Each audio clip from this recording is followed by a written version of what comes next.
So I'm gonna pose this question to you, Alex, because Rafa and Hector were there when Kenny asked this. Shout out to Kenny. Okay. Shut up. Anyway, out of everyone here, so you, me, Rafa, and Hector,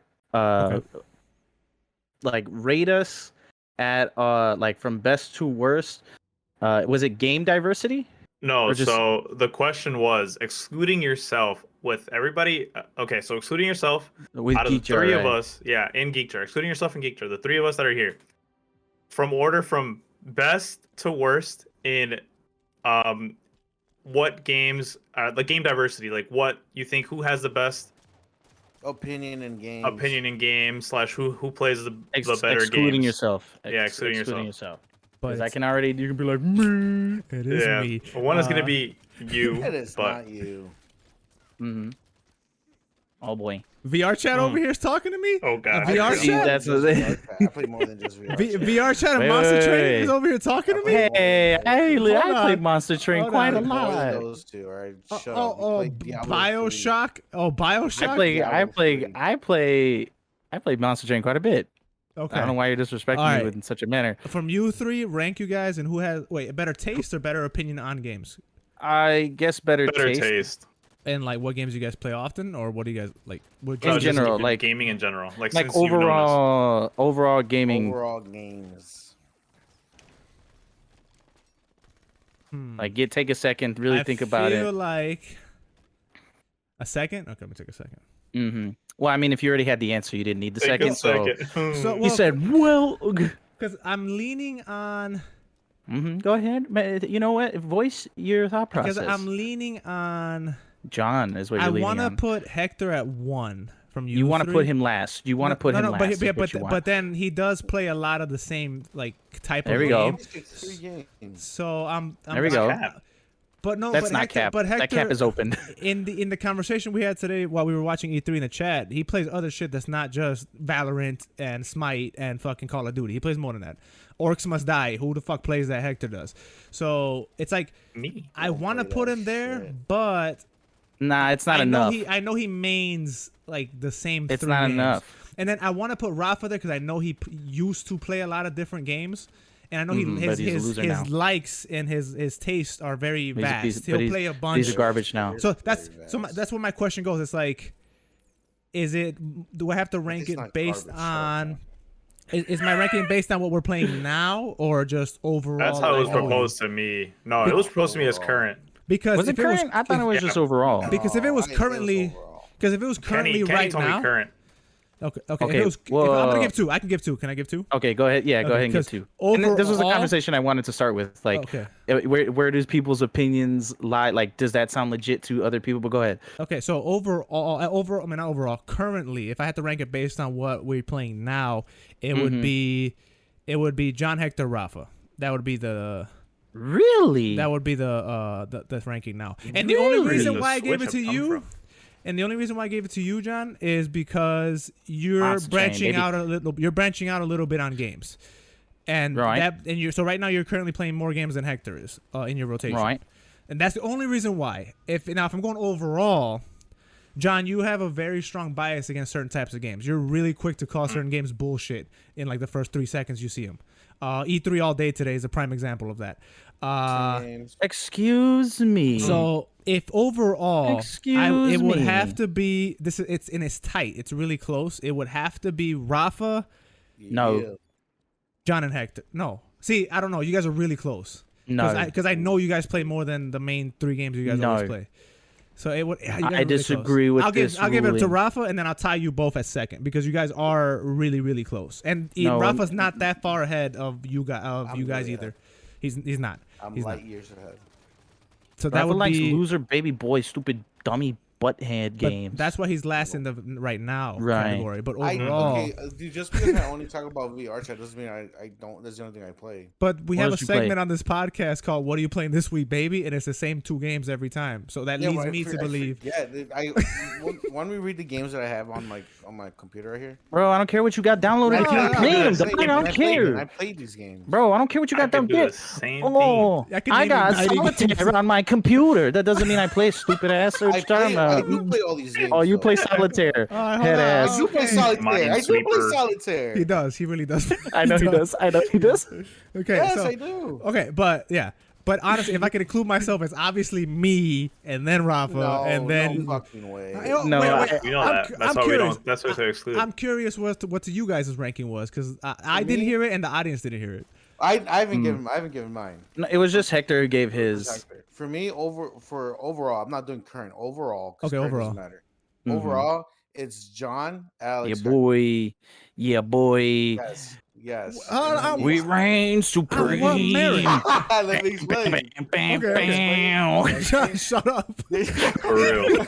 Let them speak. There's certain games that come up. I'm like, oh shit, I gotta let John know about this. I played dumbass games with John, and I don't feel like only John would understand. And I can already hear I can already hear the haters. I can already hear the haters priming their response. Go ahead. Who's the hater? I said all right. It's y'all two. I said all right. I mean, I know you guys play shit games. It's all right. Yeah, see, there it is. Ooh, pulled that right out the generic excuse card. Like he said. Now, for the record, that was not a y'all. That was it was whoever jumped the gun. You saw how he smiled the second I said it. It was whoever jumped the gun first. I knew exactly. I knew it was coming. But no, see, what you don't understand, because y'all are old men, and you guys shut up, old man. You guys are old and are stuck in your ways. You don't take the time. You don't. John, you kind of get stuck in your ways too, though. I know. Thank you. That's why I was asking how was he above me. Well, the thing is, Alex, you don't even play games now. What are you talking about? Right, exactly. I was just playing Jedi Fallen Order. I play with you all week. No. He does play with me all week. All week. Alex, get on. Okay, what are we playing now? For Honor. I guess I'll download that. Yes, sir. All right. So, yes, sir. I don't play games. You see who has. What happened this past week? What happened this past week? Hey guys, let's play Siege. Hey guys, download Siege. Let's play Siege. And you know what? I played one game of Siege, and then I went to Fallen Order, and I was playing that. My mistake. I do want to play Siege.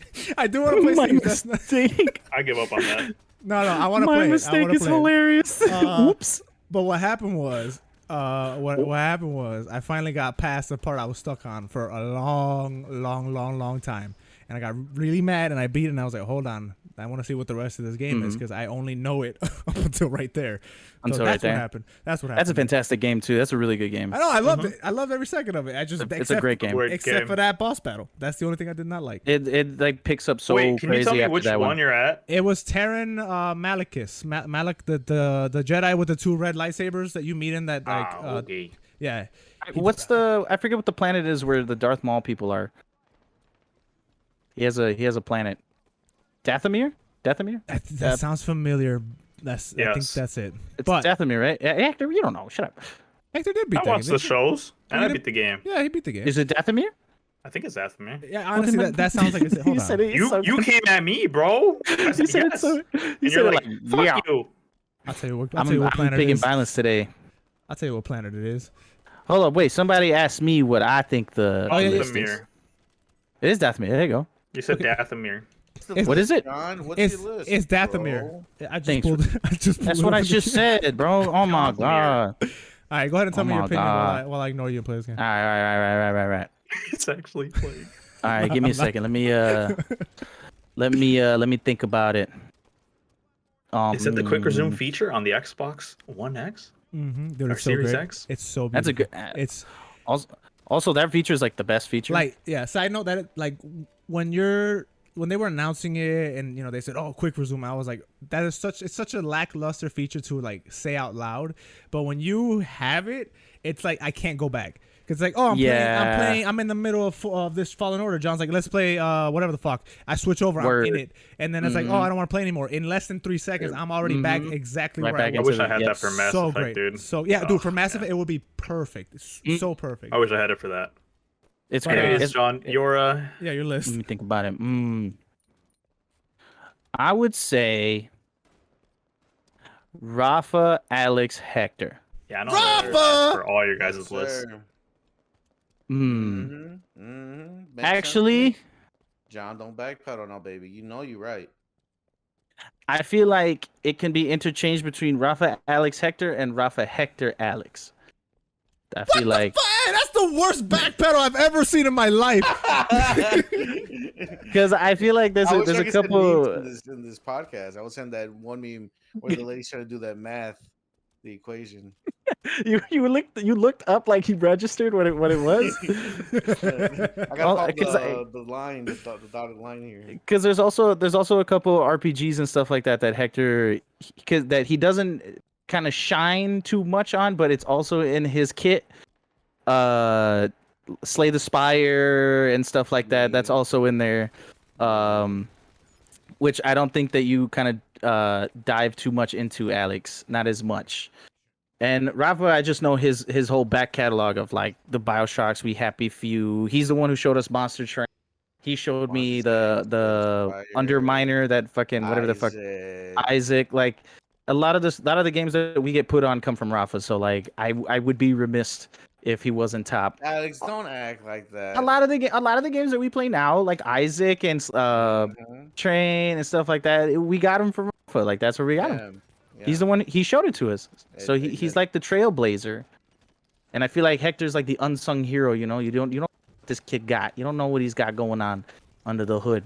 Look, man, I play games, right? I just don't go out there and play games like y'all. However, also Hector's misses out on some great AAA solid games because he's stuck in his ways, and therefore Alex could take the second place. You didn't finish Doom, Wolfenstein. I don't think you finished first of all, Fallout. I played Wolfenstein. I just didn't play the recent ones. Did you see how I said you didn't finish? It's okay. You're saying I'm just saying, bro. I've played them. They're just not for me. It's not enough. See, and that's why you could also be last, because like those are just across the board fantastic games also, that are. I played Doom 1 and 2, but I didn't finish them. Is what I'm saying. I finished them. I completed them. But... Shut up. I did 1 and 2, and then what's the one that we all play together for multiplayer? Doom 1. That's still Doom 1. Doom 2016. There you go. Shut up. I played that one. I played the OG one. Shut up. On like the the gaming box back in the day. Gaming box. Okay, you know what? Arcade box. It's just Rafa and Alex. Yes. You said no, wait. Bring it back, because that puts me in last. Hold on. Bring Hector back. Leave him. I'm sorry. No. You're last. No. Mm-hmm. Which one do I bullshit? That's all I'm gonna say, because I play way more like older games than you guys do. I just don't talk about it. But it's fine. It's fine. It's cool. Well, wait for Hector's list. Hector, I mean, is the one that's just because you have 100 hours in Donkey Kong Country. That's not that you didn't finish. Donkey Kong 64 or whatever. That you didn't finish. It doesn't give you that excuse. 168. It doesn't. If you're gonna talk shit, yikes! If you're talking Donkey schlongs. That's a lot. I think it's like way too many hours. I think it's like a 6-hour game. That's a lot. Man. Hector, what's yours? What was yours again? Well, I mean, I did mine via current, which is just who I think would play the games that I would play more. So my list was Alex, John, Rafa. That's my favorite was your list. criteria? That's your criteria is who's going to play the games with me? Play with me. Yeah, really. Don't do that. We're thinking about the games that I play, right? It's Although like, granted, it's like Halo shooters, Call of Duty, and other stuff, and that's all Alex. Literally, that's that's every time we bring it up. Not even the question. That wasn't even the question. It's all good. Kenny said, "Who do you think has the better taste in games?" And I'm thinking, because of what I like. You only like competitive shooters. Just because you two are ass today and Alex is the only decent one doesn't mean you guys can come at me at that for, all right? Hey, his criteria was I'm lonely. The fact of the matter is, even that you guys are shitters, all right? You guys are shitters. Hey, bro, look at how I didn't interrupt you assholes when you guys said your stupid ass list. So shut up. Alex interrupted me quite a bit. But that's not Alex. That's not my problem. That's Hector. Yeah, exactly. That's not my problem. I wasn't there for that. Your criteria is I'm lonely. Who will be my friend? Shit about y'all. My list is Alex, John, Rafa. It makes. Oh wait, I'm still. Hold on, wait. I'm still second. It was asked in the current. It wasn't asked overall, so I'm gonna stick to my list. Currently, Alex, then it's you, and then it's Rafa because Rafa only plays VR chat right now. Hey, so it's like it's because it's who's gonna join my party invite first? My party. That'll be John. That would be John. That'd be me. If it's who's joining my invite party, it's John. I'm pretty quick to join invite parties. If it's John, Alex, then we look at Discord to see if you're playing VR chat. Hey, I think that's a perfect time. That's to the shout riveting. out. I think it's a perfect time to shout out our audio listeners and get the intro off on this fucking podcast. Podcast. I'll take this time to shout out our audio listeners over on all digital streaming platforms. I'm talking about Spotify, Anchor, Breaker, Overcast, and other. Shout out to you guys. Hey. Shout out to the other. Shout out to you guys. And I'm gonna switch What it are up a y'all little listening bit. on? I'm gonna switch it up a little bit, guys. I'm gonna switch it up. Normally, I shout out, the top country, and then I say the worst country. But it's not the worst country because they listen to us. They're just the last country on the list. Right now. Is that what you're changing? No. Is that what No. you're changing? Right now, what I'm shouting out is The what verbiage? the devices they listen on.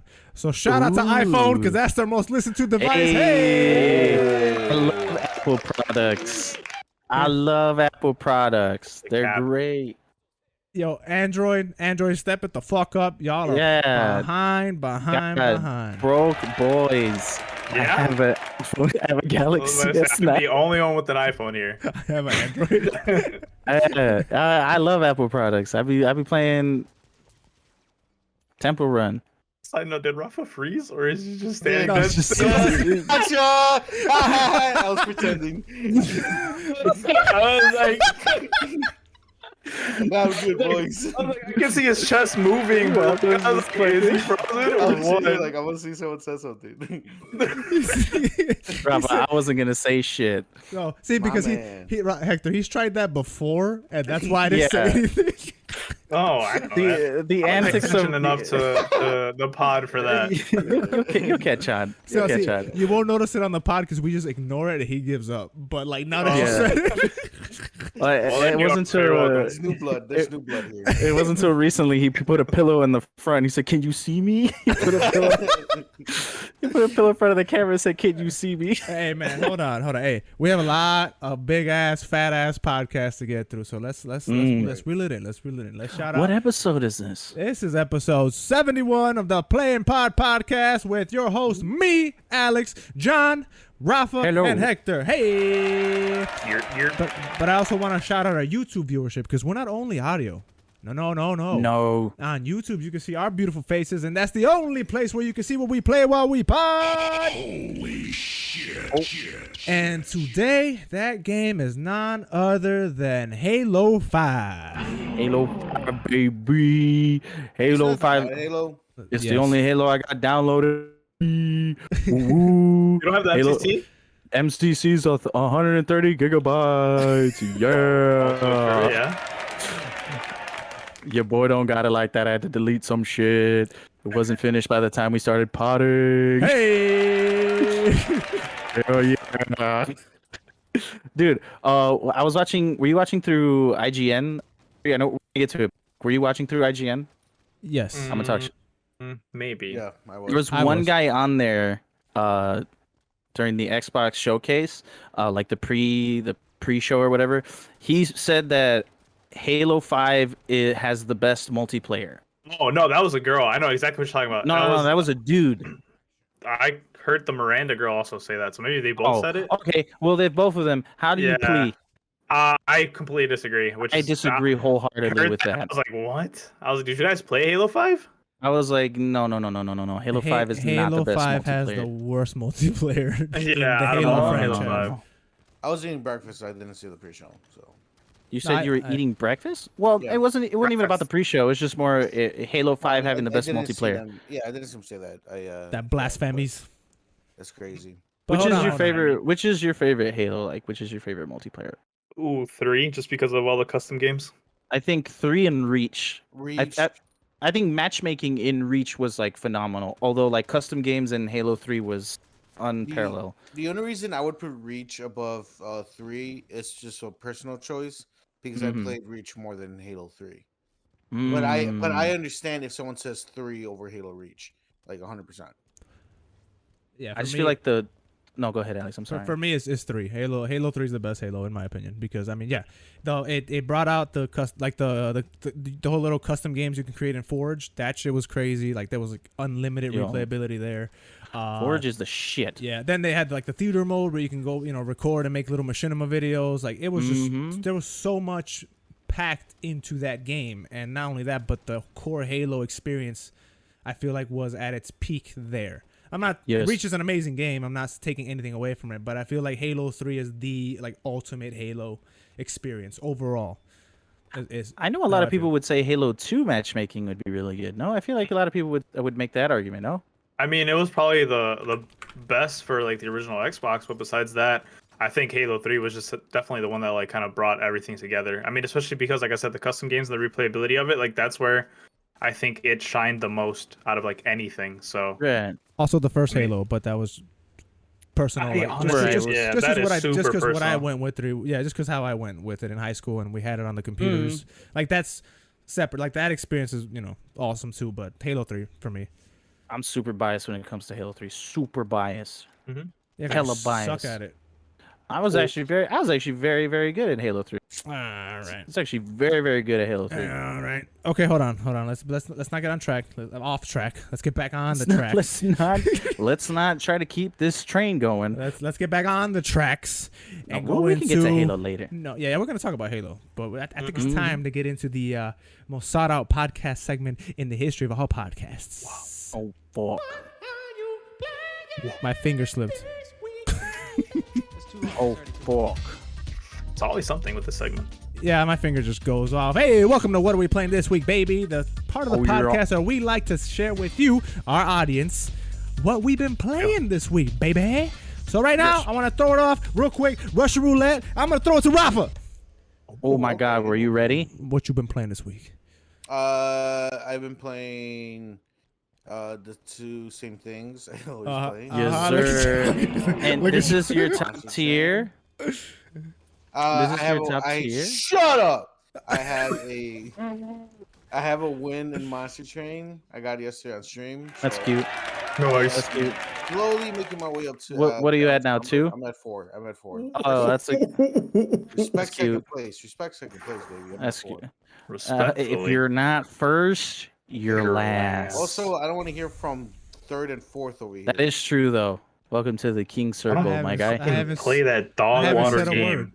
I've been quiet. I was dog water when you're loser. Hold on. Pause. I applauded you. I hit the applause button when you said. I didn't even register. But you have to do that for the show. You don't feel that. No, don't fuck this dude. I'll give him the booze all day. He said, I got a victory. I said, claps. He said, I don't want to hear from 4th place. I'm like, what the fuck? Damn, Please. I don't care. Then don't watch the stream where I get my victory because I start talking shit all 3 of these. Man. Is it clipped? Probably not. Probably not. Do you know the timestamp? I'm not hell no. He said, hell no. So I hate it here. So it didn't happen. What else? Right. I played Smite with Hector. And DJ Paul. You hear that? Yeah. That's applause. Don't talk shit about me. Don't hurt me. Don't hurt me. Played Warzone. Hey. Right. We got that one victory. Remember, guys? We got that one I was there. I can't believe that. Yep. Yeah. Remember that was right off rip too. That was the first one. Was it? No, the one before it. No, yeah, it was the first one. Yeah. That was the first actual Warzone. We played the other mode. You sound like you're Rafa lying. almost costed. And I almost fucked it up. Remember? Yeah. Oh yeah. Hard costed. Tell him that clutch move you did. Tell him that clutch move you did, so dude. These two guys were. Was Paul dead? It was me. I was dead. John was dead. It was me and Paul got downed. Yeah, they were down. We're like in this really small like pyramid building thing. I don't know what the fuck it's called. Nice. And then they're like in the room next to us, and the circle's closing in. And then they're like picked me up, and I was just sitting there like staring off the fucking space, dude. Dude, these dudes were yelling at yelling. Like, what are you doing? He's in the same building. He just has to turn the corner and pick him up. Like I think Hector was close to dying, right? Like you were literally like if he didn't get there, if he was 1 second late, I would have died. Yeah. He was like, "Get in the fucking thing." I was dead as shit. There's nothing I could do. I did terrible that team. Heroes show up fashionably late. You know what I'm saying? That's not true. I don't think do that again. I don't think I've ever heard that. I feel like people die if they do that. He said they show up fashionably late. Yeah, that's the thing. That's the exact opposite of what heroes do. But yeah, we do. They show up fashionably late. It's crazy. What else? I've played. There's this game called Super Animal Royale on PC. Tell me more about this. It's like a top down. It's a battle royale, and like you play like a little animal, and it's a battle royale. You run around, you have teams, and you shoot each other. It's fun. Ooh. Yeah, it actually sounds kind of cool. Yeah, it's fun. It's just like a really. It's a cool game. It's a cool game. It's not super try hard or sweaty. You know. How much is it? I think it's free. Okay, all right. I think it's free. It's on Steam. I think I can squeeze that in. Yeah, they're like little cartoon animals, like little cartoon dudes. They're so gross. And then you can be like a cat and a bear or a fox. You can be. That sounds super cool, Rafa. I hate this podcast. This is the worst. But there is one game that I played nonstop this whole week. Let me guess. But it's gonna come up later on today in this podcast. So I'll say. Ooh, no VR chat. I brought up VR chat. That's the first time. You did. Oh, but I barely played VR chat. Why is it gonna come up later in the pod, Rafa? What do you mean? Why? He's part of the segment. Part of the segment. Dumb. Oh yeah, you're right. My B. Yeah. Come on, G. I thought it was. I know we were on the same segment. I thought it was a whole different. Never mind. All right. Yeah. And I actually didn't really play a lot of VR chat today. Not today, this week. Well, how about today, huh?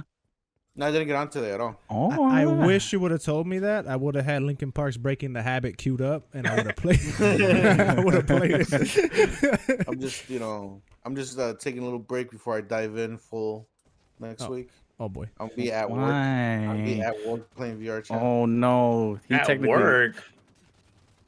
Yeah, I mean he technically could. He has the Quest. He has the Quest. He just needs an internet connection. Oh yeah. He's gonna crash his car. Next person. What are you go ahead, Alex. Me? Heck, go ahead. Oh, never mind. Okay, no, never mind. Alex, you go ahead. Okay, nah, I'm cool. Me? All right, bitch. Here we go. Alex, go ahead. All right, well, that's me. This week, John forced me into playing Knockout City some more. He forced me into We did that this week? Yeah, bitch. We did. Yeah, we're gold 2. We are gold. No, we're gold 3. No, we're gold 3. Yeah, we're trying to get plat. Yeah. Man, I gotta stop playing with y'all, man. Y'all know the games I played this week, baby. So he forced me into playing For Honor, which I kind of have like a Stockholm syndrome thing going on with it because now I really like the game. And going through my kit, huh? Okay. And I was out here hating that game. Play a little bit of Rainbow Six Siege without you guys. even though you suggested it. Yeah, I played without you guys. It was your suggestion. Might be. I played a game that we're gonna talk about a little later. Quite a bit, and then Jedi Fallen Order was the one that I played a lot. Hey, cheer yourself, Alex. I'm gonna give you a cheer from me. So I want you to beat that game. It's a really good game. I'm enjoying it. Like I said earlier, I was stuck on this part for months, the Terran whatever the fuck fight, and what sparked me to get really sweaty with the game was that Hector called it my next Diablo, and I cannot have that happening here on this platform. So your next Diablo is crazy. The last time somebody called something my Diablo, it was Diablo, and I obliterated that game. So I'm not. And you beat it, yeah. So I mean, if anything, it's reverse psychology. Yeah. No. You're a maverick. I want you to finish the game. You know, I just thought about something. Diablo originally is Alex's Donkey Kong 64. Donkey Kong 64 is his Donkey Kong 64. Why did you have to say that? Why did you? He knows what he's doing. Look at him. He knows what he's doing. Yeah. Add another 100 hours to the list, baby. What it is right Get it. Start perspirating. What is this sweating? Next person. Get me off of this segment. Go ahead, Hector. I'm Tell him what you did. Tell him what you did. Okay. So what did I play this week? The usuals: Warzone, Valorant. Yeah. Okay. We are halfway through Mass Effect 3. Very happy about that. Okay. Played some Destiny 2. I played some Left 4 Dead this week. Ooh. Yeah, Left 4 Dead 2. Decided to just fuck around with that. No invite. Honestly, it was like on a whim. I was like bored with games, so I just played it. And Loki actually had a lot of fun. You didn't play with anybody? You didn't? I played on like the public servers. Because I know. Shout out to Kenny. He said he wanted to play. Oh, also that mods. I mean, whatever was on any of the public servers, and yeah. So it's like if they added like, I don't know, infinite ammo or whatever, like I would just play it and it was there. Yeah. You gotta fuck with the miscellaneous ones. The miscellaneous ones are hilarious. I mean, yeah, no, I'm down for any of that stuff. Yeah, the crazy ones. No, yeah, like I said, I'm super down for that. And then what was the other game? I played Apex Legends, and what was the last thing I played? Oh, I played some online ranked Pokemon 2v2s. Ooh, 2v2s. Hey, it's like doubles battles. Okay. Yeah. Look at you go. So that was fun. But yeah, kind of a wide variety of games. But of course, the Warzone took the prime spot. Okay. Look at All right, John, give it to him so we can get into this meaty ass podcast. I didn't do shit this week. I played. Well, y'all ran through my fucking list, you assholes. Well, you I ran us through. To play. Like what the? I'm sorry, y'all, my friends. Sorry, I enjoy your company. I take that back. I played Monster Train. I still have my foot on your heels. No. To keep you from rising, because I have 7 wins now. Update: I have 7 wins now. So look you hater. I'm not gonna. I don't want to hear it from only one win. Only one win, ass. Saboteur. I have 7. I have 7 wins. Oh, you have 2 wins, no? Didn't you have 2 wins? No, he has 1 win. Oh, well, his Covenant rank is 1, but he has 2 wins. Hey, I'm going off what the game says. I'm going off of the Covenant ranks, but at least you're still Covenant rank 1. It's fine. Yeah, it is. Okay. But I got 7 wins now, so y'all are gonna have to step it up. I play. Well, you already know I played Warzone with these dudes, Hector and Rafa. Wait, John. So you're on Covenant level 7, like you have. I'm on rank 7. You have all 7 of them, all of them on. I believe so. I don't really touch anything. Does it just automatically do it on or no? Do you go to the next one after you? I always just leave it at the default. Yeah. I always just leave it there. Okay. Do you have to manually move it or no? Shouldn't it? Okay. Doesn't it just automatically go to the next one? I don't think so. I don't think so. I would automatically update, so it said Covenant rank whatever. Mine would just as soon as I unlock it, would go to the next one. Yeah. Okay. So like I don't. We'll check afterwards. Well, I'll double check, but I mean like. Either way, dog, I'm still Covenant rank 7. I don't see. Yeah, either way, I still got 7 wins on your ass, boy. Come at you like that. You saw that, dude? You try in any way. You try in any way. Each Covenant that you go up adds a new challenge to the run. I know they add like more damage and shit like that. Dude, right. Come on now, rank Covenant 7. How you gonna tell me how the game works, little boy? Go to the next. He just sunned you, bro. Go to the next game. Go to the next game. Warzone with these dudes, we won. It was great. What else did we play? I played For Honor a lot with you, Alex, and Hector. That's me. I started getting into the ranked duel mode, like the ranked 1v1 modes in For Honor. I think I'm gonna keep fucking around with that. Great. Played that. And the one that nobody mentioned and my secret weapon was I played Smite with these guys. I played Smite with Paul, Rafa, and Hector. You mentioned Smite, but you mentioned me. Yeah, you forgot to mention John. You forgot to mention me. Yeah, that's why I also didn't bring up For Honor and Smite, because you guys had already talked about it. Right. But John, yeah, that's definitely a surprise. I was super surprised that you joined. I didn't do shit either. I sucked ass at that game. It's been a long time. The rust did not come off so smooth. Oh shit! I'm not going back to Smite. Don't invite me no more. You're not gonna get the Stranger Things skins. I'll be back.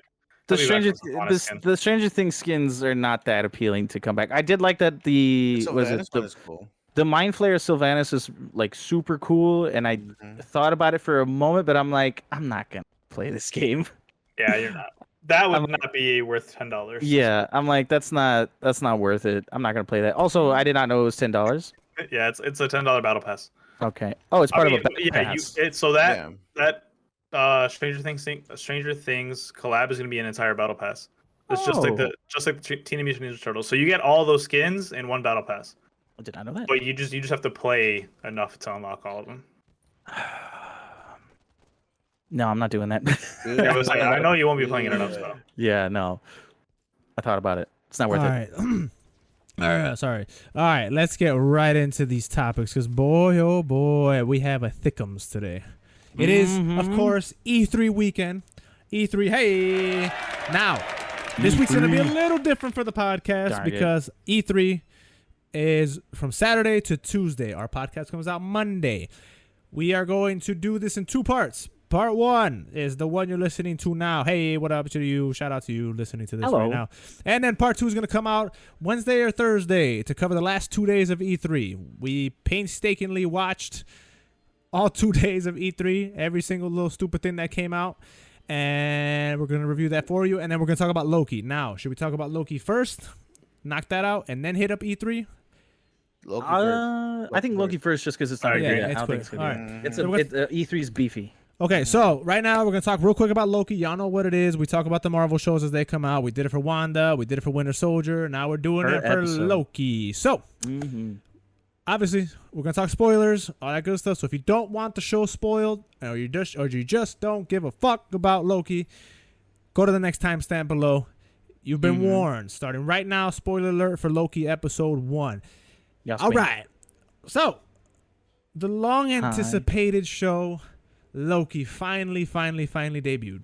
Now the show takes place I can't even say after Endgame, but right after New York in Endgame.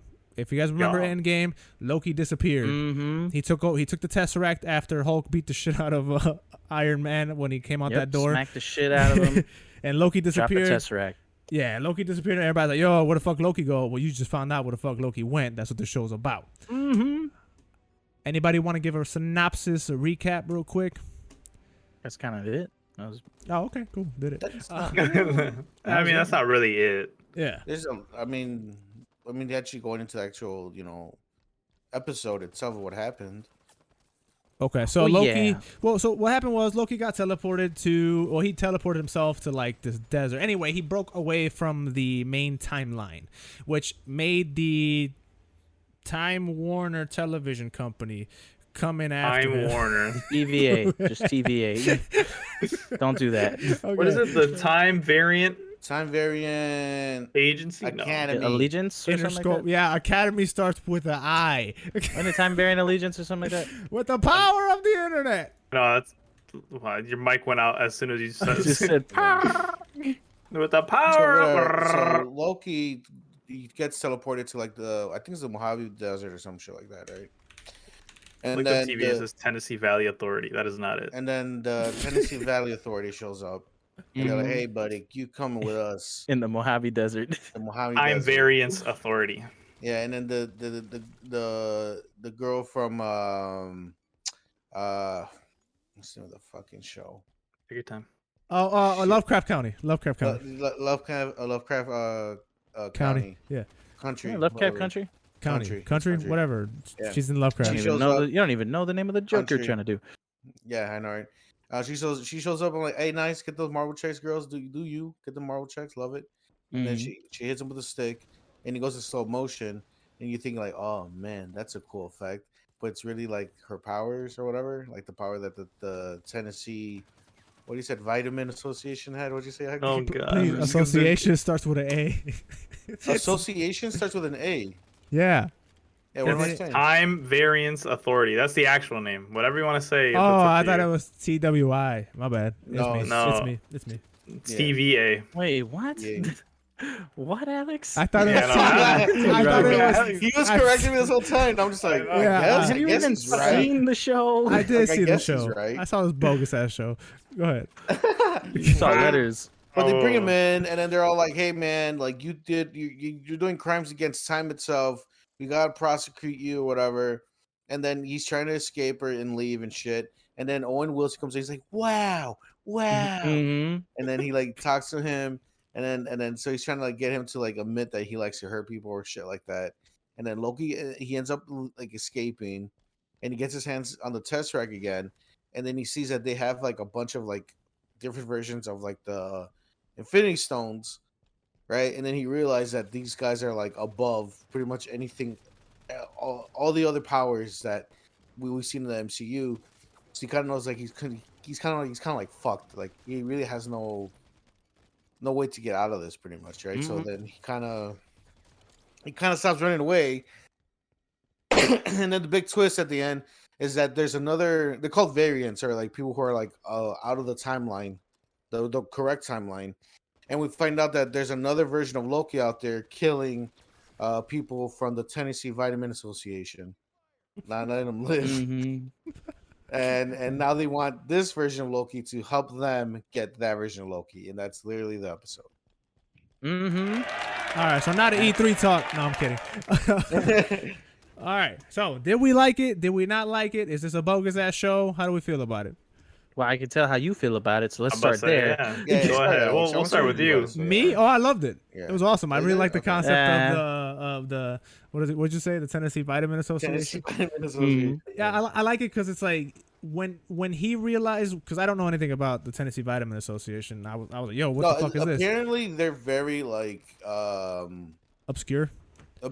They only been mentioned like 50 times in the whole span of the Marvel comic books. That's cool. Get out of here. From the beginning to like now, they only been mentioned like 50 times. That's awesome.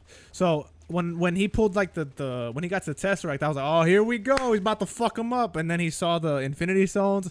Yeah. His reaction was my reaction, and I was like, oh shit, like that means that literally everything in the MCU from here on out, it ain't been shit compared to these guys. So I'm like, okay, I'm with it. I like the spin on it. You guys, you know, every time when we talked about Wanda, when we talked about Winter Soldier, you know, I love it when they spin it and it's something unique and it's not just the same shit. Had he gone and acted a fool with the Tesseract and, you know, did his thing, I would have been like, all right, this show's whatever. But the fact that it's way more than I thought it was gonna be, I was like, okay, I like the setup. I'm with it. I really like Owen Wilson's character. He's essentially playing Owen Wilson, but I like that. You know, he's really good. Yeah, he's very charming, and you root for him, and he's Owen Wilson-y. Like the episode was like had really dark undertones because of Loki and what he's going through. That's not a happy thing that's happening to him if you really break it down, especially with what Owen Wilson was trying to get him to confess to, like to just. He essentially had to renounce his whole existence and just say, hey, you're a side character. Your whole existence was a side character. You're not this main character you think you are. You do this because you like to hurt people and all this extra shit. Like, that's not a happy-go-lucky, you know, haha storyline. Right. That's heavy as hell. But the way they did it was very comical, and it hit those notes, but you still, like, it didn't leave you depressed at the end of it, which is quite a feat to do. And Marvel does that so well. I mean, they've been doing that forever. Right. But yeah, no, I really like the episode. I'm looking forward to it, to seeing what happens. I was kind of disappointed with the variant being another Loki. I will say, I was like, okay, I guess. You might want to hold off on that. Yeah, see, and that's the thing. I don't think it is a Loki, but who knows? You might want to hold off on that. Yeah. Why? Why do you know that I don't? I don't know how much you want talked about to There's a pretty big theory that's going on right now that potentially kind of spoils Mephisto! the later. It's not. It's Mephisto. Hey! You know, but here's the thing though, it's like, even though the people who created Loki straight up said like, hey man, like it's not Mephisto, they could be lying, because Marvel's done that before where they're like, yeah, so you never know. But yeah, I mean, depending on how much you care about, like, it's not like a super spoiler, but it could be. But it's a theory, I right? will say it might dampen your I would Your say view on the view of the show, and maybe like when it is revealed, if it happens. You know what I'm saying?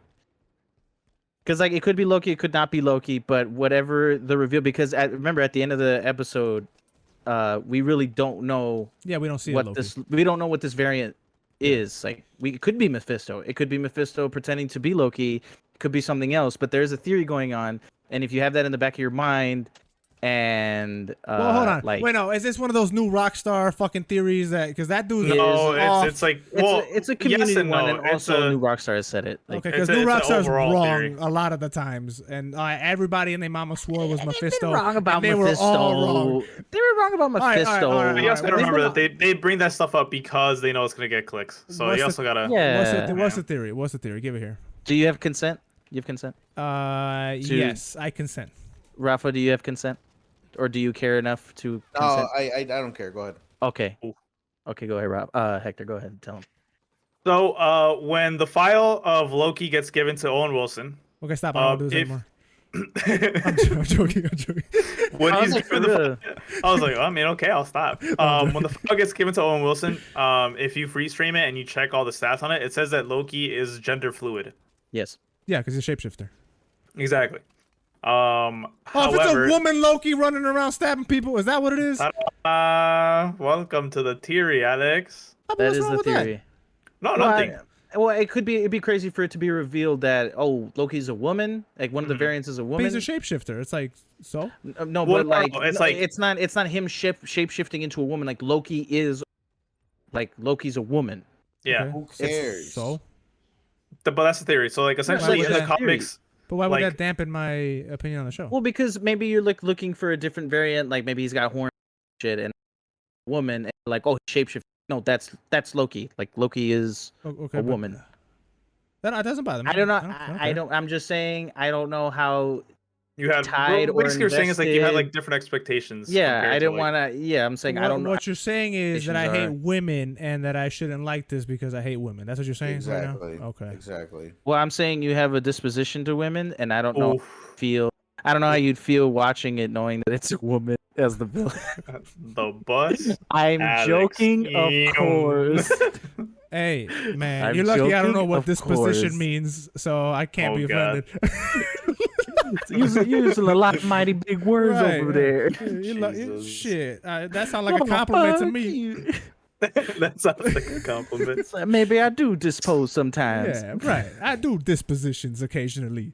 But no, I mean sure. I mean that's cool. I guess that didn't bother me. I thought it would be something else like that I would absolutely hate. That doesn't bother me. Oh yeah. I didn't really mean it. I didn't really say it like you'd hate it. It's just more. You said I would dispose the show or whatever the fuck you said. No, it just means like you might have different opinions or like you might have different theories as to what that Loki is or looks like. The only way I would hate it if it's just like Tom Hiddleston in like drag. That's the only way I would hate that. If it's I would love that. If it's like a Snapchat filter, like that Snapchat filter that turns you into a girl. If it's some shit like that, I would hate that. But if it's a whole actress and they're moving forward with like it'll more than likely be a whole actress. Yeah, and if they're moving forward with like a female Loki storyline or whatever. Cool, I'm for that. Thor's gonna do it. Like let's go. Let's bring up the Asgardian women versions of the. I don't care. Because there is a comic storyline where I forgot her name. Mephisto. She's in Thor. Mephisto. Who's the chick? Hector, do you know her name? Natalie Portman. Not Natalie Portman. There's a female character who's in Asgard. There's a female. Padme Amidala. That's not a female Thor. Well, there is a female Thor, but I think she is a female Thor. Is she really? But like, anyway, I forget the character's name, but I think like Loki's soul gets put into her body, and thus becomes the new Loki or some shit like. That's cool. Yeah, so like there's a storyline, but it seems. Yeah, but in this one, it seems like that's just one of the variances that it's just a female, and like maybe they could totally do that and be like that's the backstory for it. I got a new theory, right? Okay, so here we go. Go ahead, Alex. Let's say Loki's soul gets put into this like potato. I'm gonna call it a mask, right? And then they lock this mask. Oh boy! You know what the fuck's going on? Stop. And then get this, Jim Carrey finds it. This guy named Stanley Ipkiss. Just so happens to first off, this diver gets like domed by it is what happened, and then the chest opens up, and then this guy, this banker guy named Stanley Ipkiss, he locates, he sees something in the water and he thinks somebody's drowning, right? Oh, mischievous.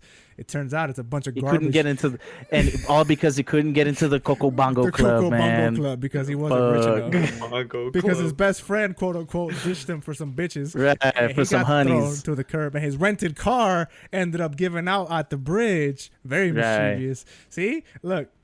All because he was watching cartoons in the morning, got late to work, couldn't get to the Coco Bongo Club. What if there's a sequel where a dad finds it and his kid? Yeah, we don't have to. All right, stop. Joke's over. Joke's over. Joke's over. I like where this is going. I like where this is going. Joke's over. Joke's over. The Television Virginia Association would have been there already. Yeah, true. That's over there. We wouldn't. TVA would have been there. All right, but no, I'm cool. I like it. I'm glad the show. I'm hoping for Loki with titties. I'm cool. Let's go for it. Okay. All right. Well, the one thing that I liked a lot about it is that it brought into question about the thought of free will and do you actually have the choice of or do you actually can choose what you want to do with your life? Because that was like the whole thing with Loki is that the Time Warner Association has his whole life planned out, and he saw his whole life on the film. He saw how he dies and everything, you know. So it's like it's in question. Like, do you really have control over your life, or is it already planned out? Like, is it already destined to happen?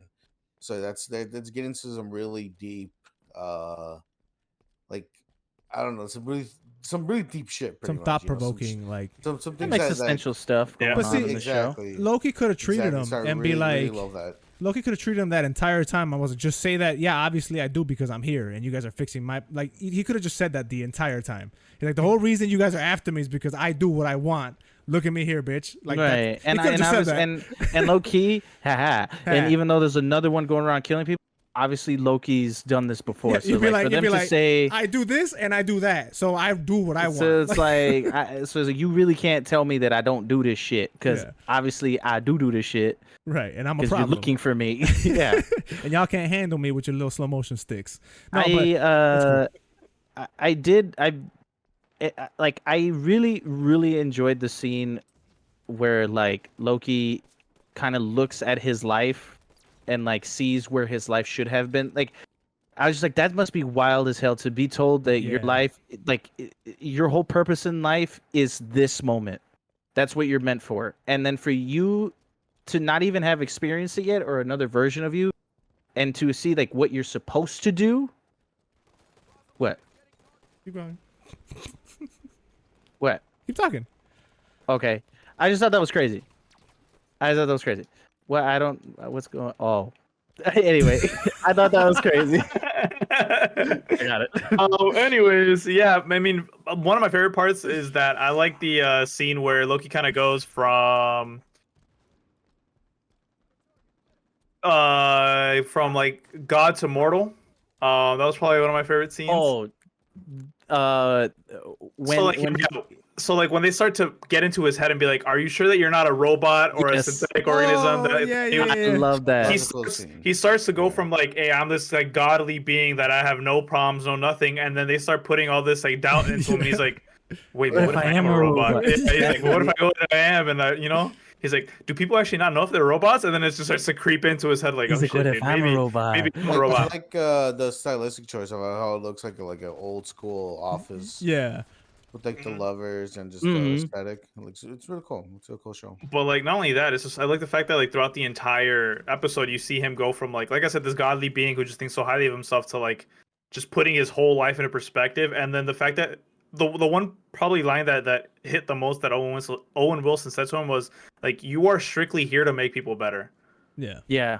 Like you have no other purpose than to make people be the best versions of themselves, and it's just like, damn, that sucks. That's fucked. Literally, I mean, but like, that's what his character is in the comic books. He's the bad guy to make the good guys look good.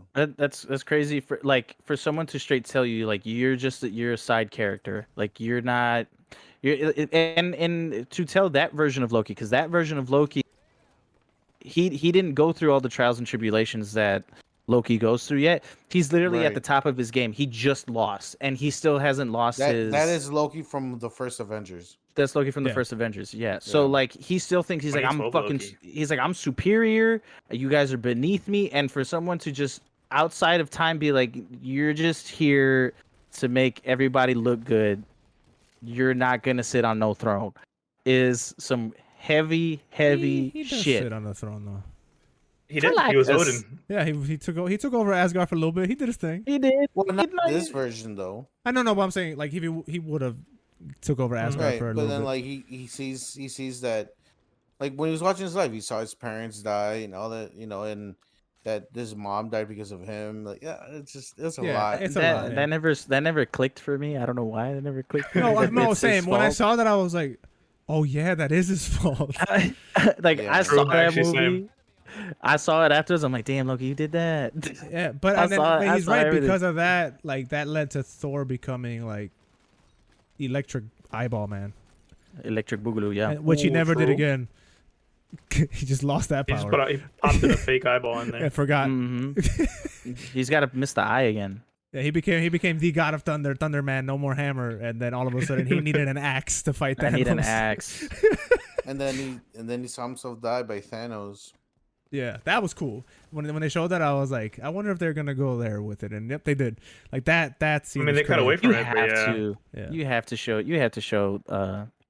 It's like how he died for it to hammer home. Yeah, we're looking forward to the show. We like it. Consensus overall, right? Mm-hmm. Mm-hmm. Okay. All right. I think that's good it's for up Loki. There so far.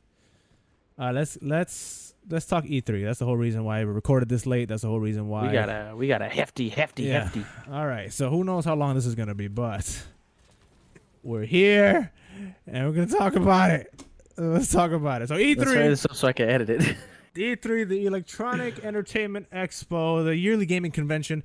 Gamers is Christmas time, as I like to call it. The Super Bowl of gaming, even though PlayStation's a little bitch. No, I'm kidding. But they are. Anyway, E3 is happening now. As you watch this, we're on day 3 now when this comes out. Yes. A lot has happened. A lot of really good reveals and then a whole bunch of not really good reveals happened at the same time. Mm-hmm. It's been a hefty show. It's been great so far. One of the better E3s that I remember in recent history. Yeah. And reason why I'm saying that is because it looks like a lot of these games are actually going to come out. And they're going to come out the way they're looking. I don't know what gives me that opinion. I don't know what gives me that perception of it. Because normally when you see E3 demos, the tech demos and all that, all this extra shit, when the game comes out, a lot of the times it doesn't match that. But this time, something's in the air. Something's in the air that makes me a little more optimistic. Yeah. So let's kind of go through it in order. We're only going to talk about the bigger stuff because there is entirely way too much to cover in one episode of a podcast. So let's go into Ubisoft first. That event happened Saturday during the day, and Ubisoft normally for me is one of the cringier presentations. They always come out with the godforsaken dance number, and they always hype up Just Dance, and nobody gives a fuck about Just Dance. That's obviously not true. They did good this year. They did good this year. They did. It was good. I liked their showcase. I thought they were good. I thought it was decent. Overall, I feel like they didn't really show much, but I didn't cringe. Yeah, and that's what I was basing it on. I didn't cringe, which is horrible. I like how that's the what is it? The totem pole. That's their measuring stick for Ubisoft. I mean, dude, remember the bullshit that they've done the past few years?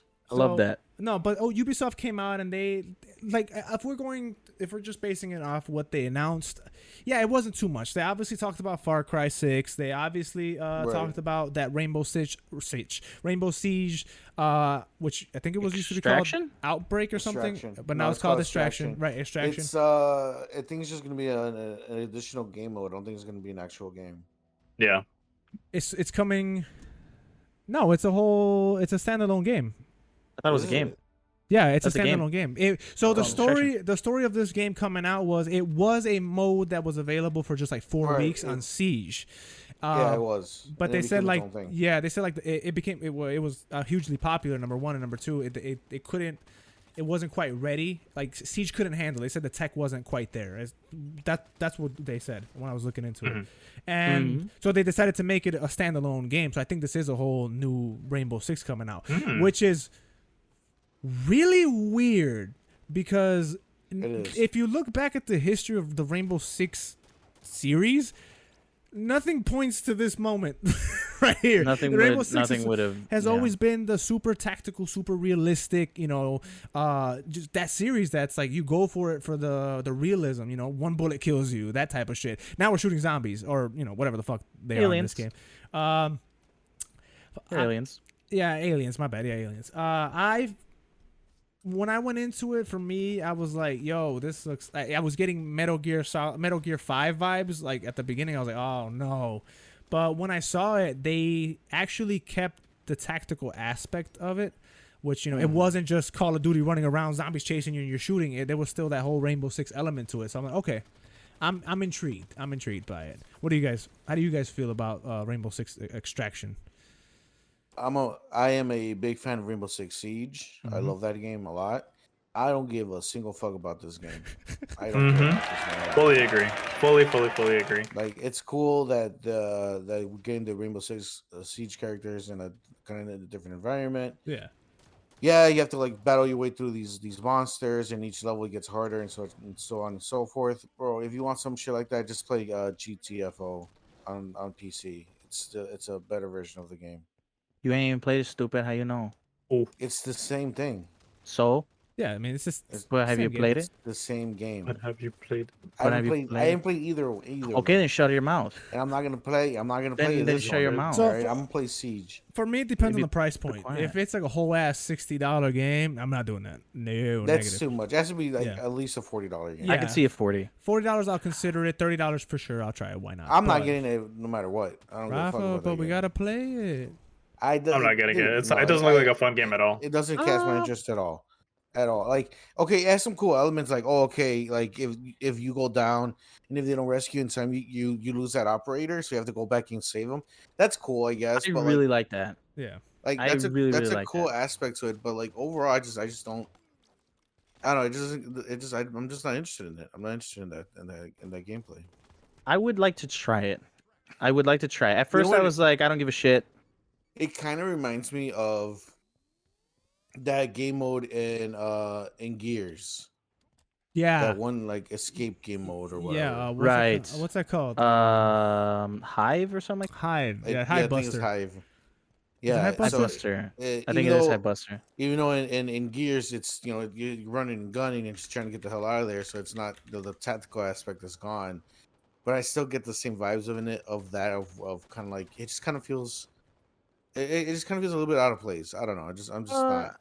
I disagree. I'm not really on board with this. The concept I believe is way out of left field. I'm like this series has literally just been like SWAT teams busting in against like terrorists and stuff like that. So for them to then make the same people start doing research on aliens, I don't see where the bridge is. But other than that. I mean, like, the gameplay looked interesting. Like, I actually seemed interested in it. I love the idea. There's nothing wrong with the gameplay. I'm not saying something. No, I know. I was genuinely a little. Is what it is. Do I want to buy it outright? No. I wish there was like a demo or something. Try it or something like that. So I can get my bearings to see if I actually want to invest in that. But like, I did like that concept of what was it? That your operator's gone and you have to go in with another operator to save him. Like, I thought that was cool. The whole loot system that you have to be very careful about the loot that you do pick, because if you die there, it's gone. I did enjoy that quite a bit. I was like, it didn't feel like a Hive Buster, if that's what the game mode's called. It's called Escape. Escape. Okay. Yeah, it's called Escape. It didn't feel like an Escape or like a Metal Gear Solid where they kind of like swap the formula or whatever and they just completely lost itself. Like, it seems like they were very conscious about how they can implement Rainbow Six Siege with this rather than just throwing this thing with its mechanics into like something that just does not compute. Like the escape mode, Gears is a freaking cover-based shooter, third-person shooter. So for you to make a game mode where you have to sprint and do all this other shit, it just doesn't. It doesn't mess with. It messes with the formula. That's not what the game is. Metal Gear Survive. That game is all about sneaking and like tactical, fucking espionage and shit, and then you throw us into a zombie survival with the same mechanics of the espionage. It doesn't work. That was terrible. Whereas this one, it seems like very well. It's like we're still into our tactical sneaky shit, and they kind of build this wacky whatever around it. I appreciate that more than your Survive. Which makes me a little more interested. It seems like they put more thought into it. Although I would not fucking outright buy it for $60. Hell no. Hell no. Hell no. No. I'm interested, but I don't know if I'm gonna buy it. I'm interested, but no. Yeah. The price matters, definitely. The price matters. I'm definitely on the same boat with Rafa though. It's like I feel like it is too far off from what we know with R6 that it's just like I don't know. Plus, I mean, we're getting so many games kind of like that where it's like you just go in and fight hordes of people or like whatever. Yeah. So it's like I feel like it's what is it? There's like just so much in that one genre. Like a dime a dozen. Like hordes. And they're better. There's better versions of it right now. Especially one we'll bring up later. But it's like there's just definitely better versions of it. So it's like I'll pass on this one for sure. So obviously, Rainbow Six Extraction was not the one for Ubisoft. No.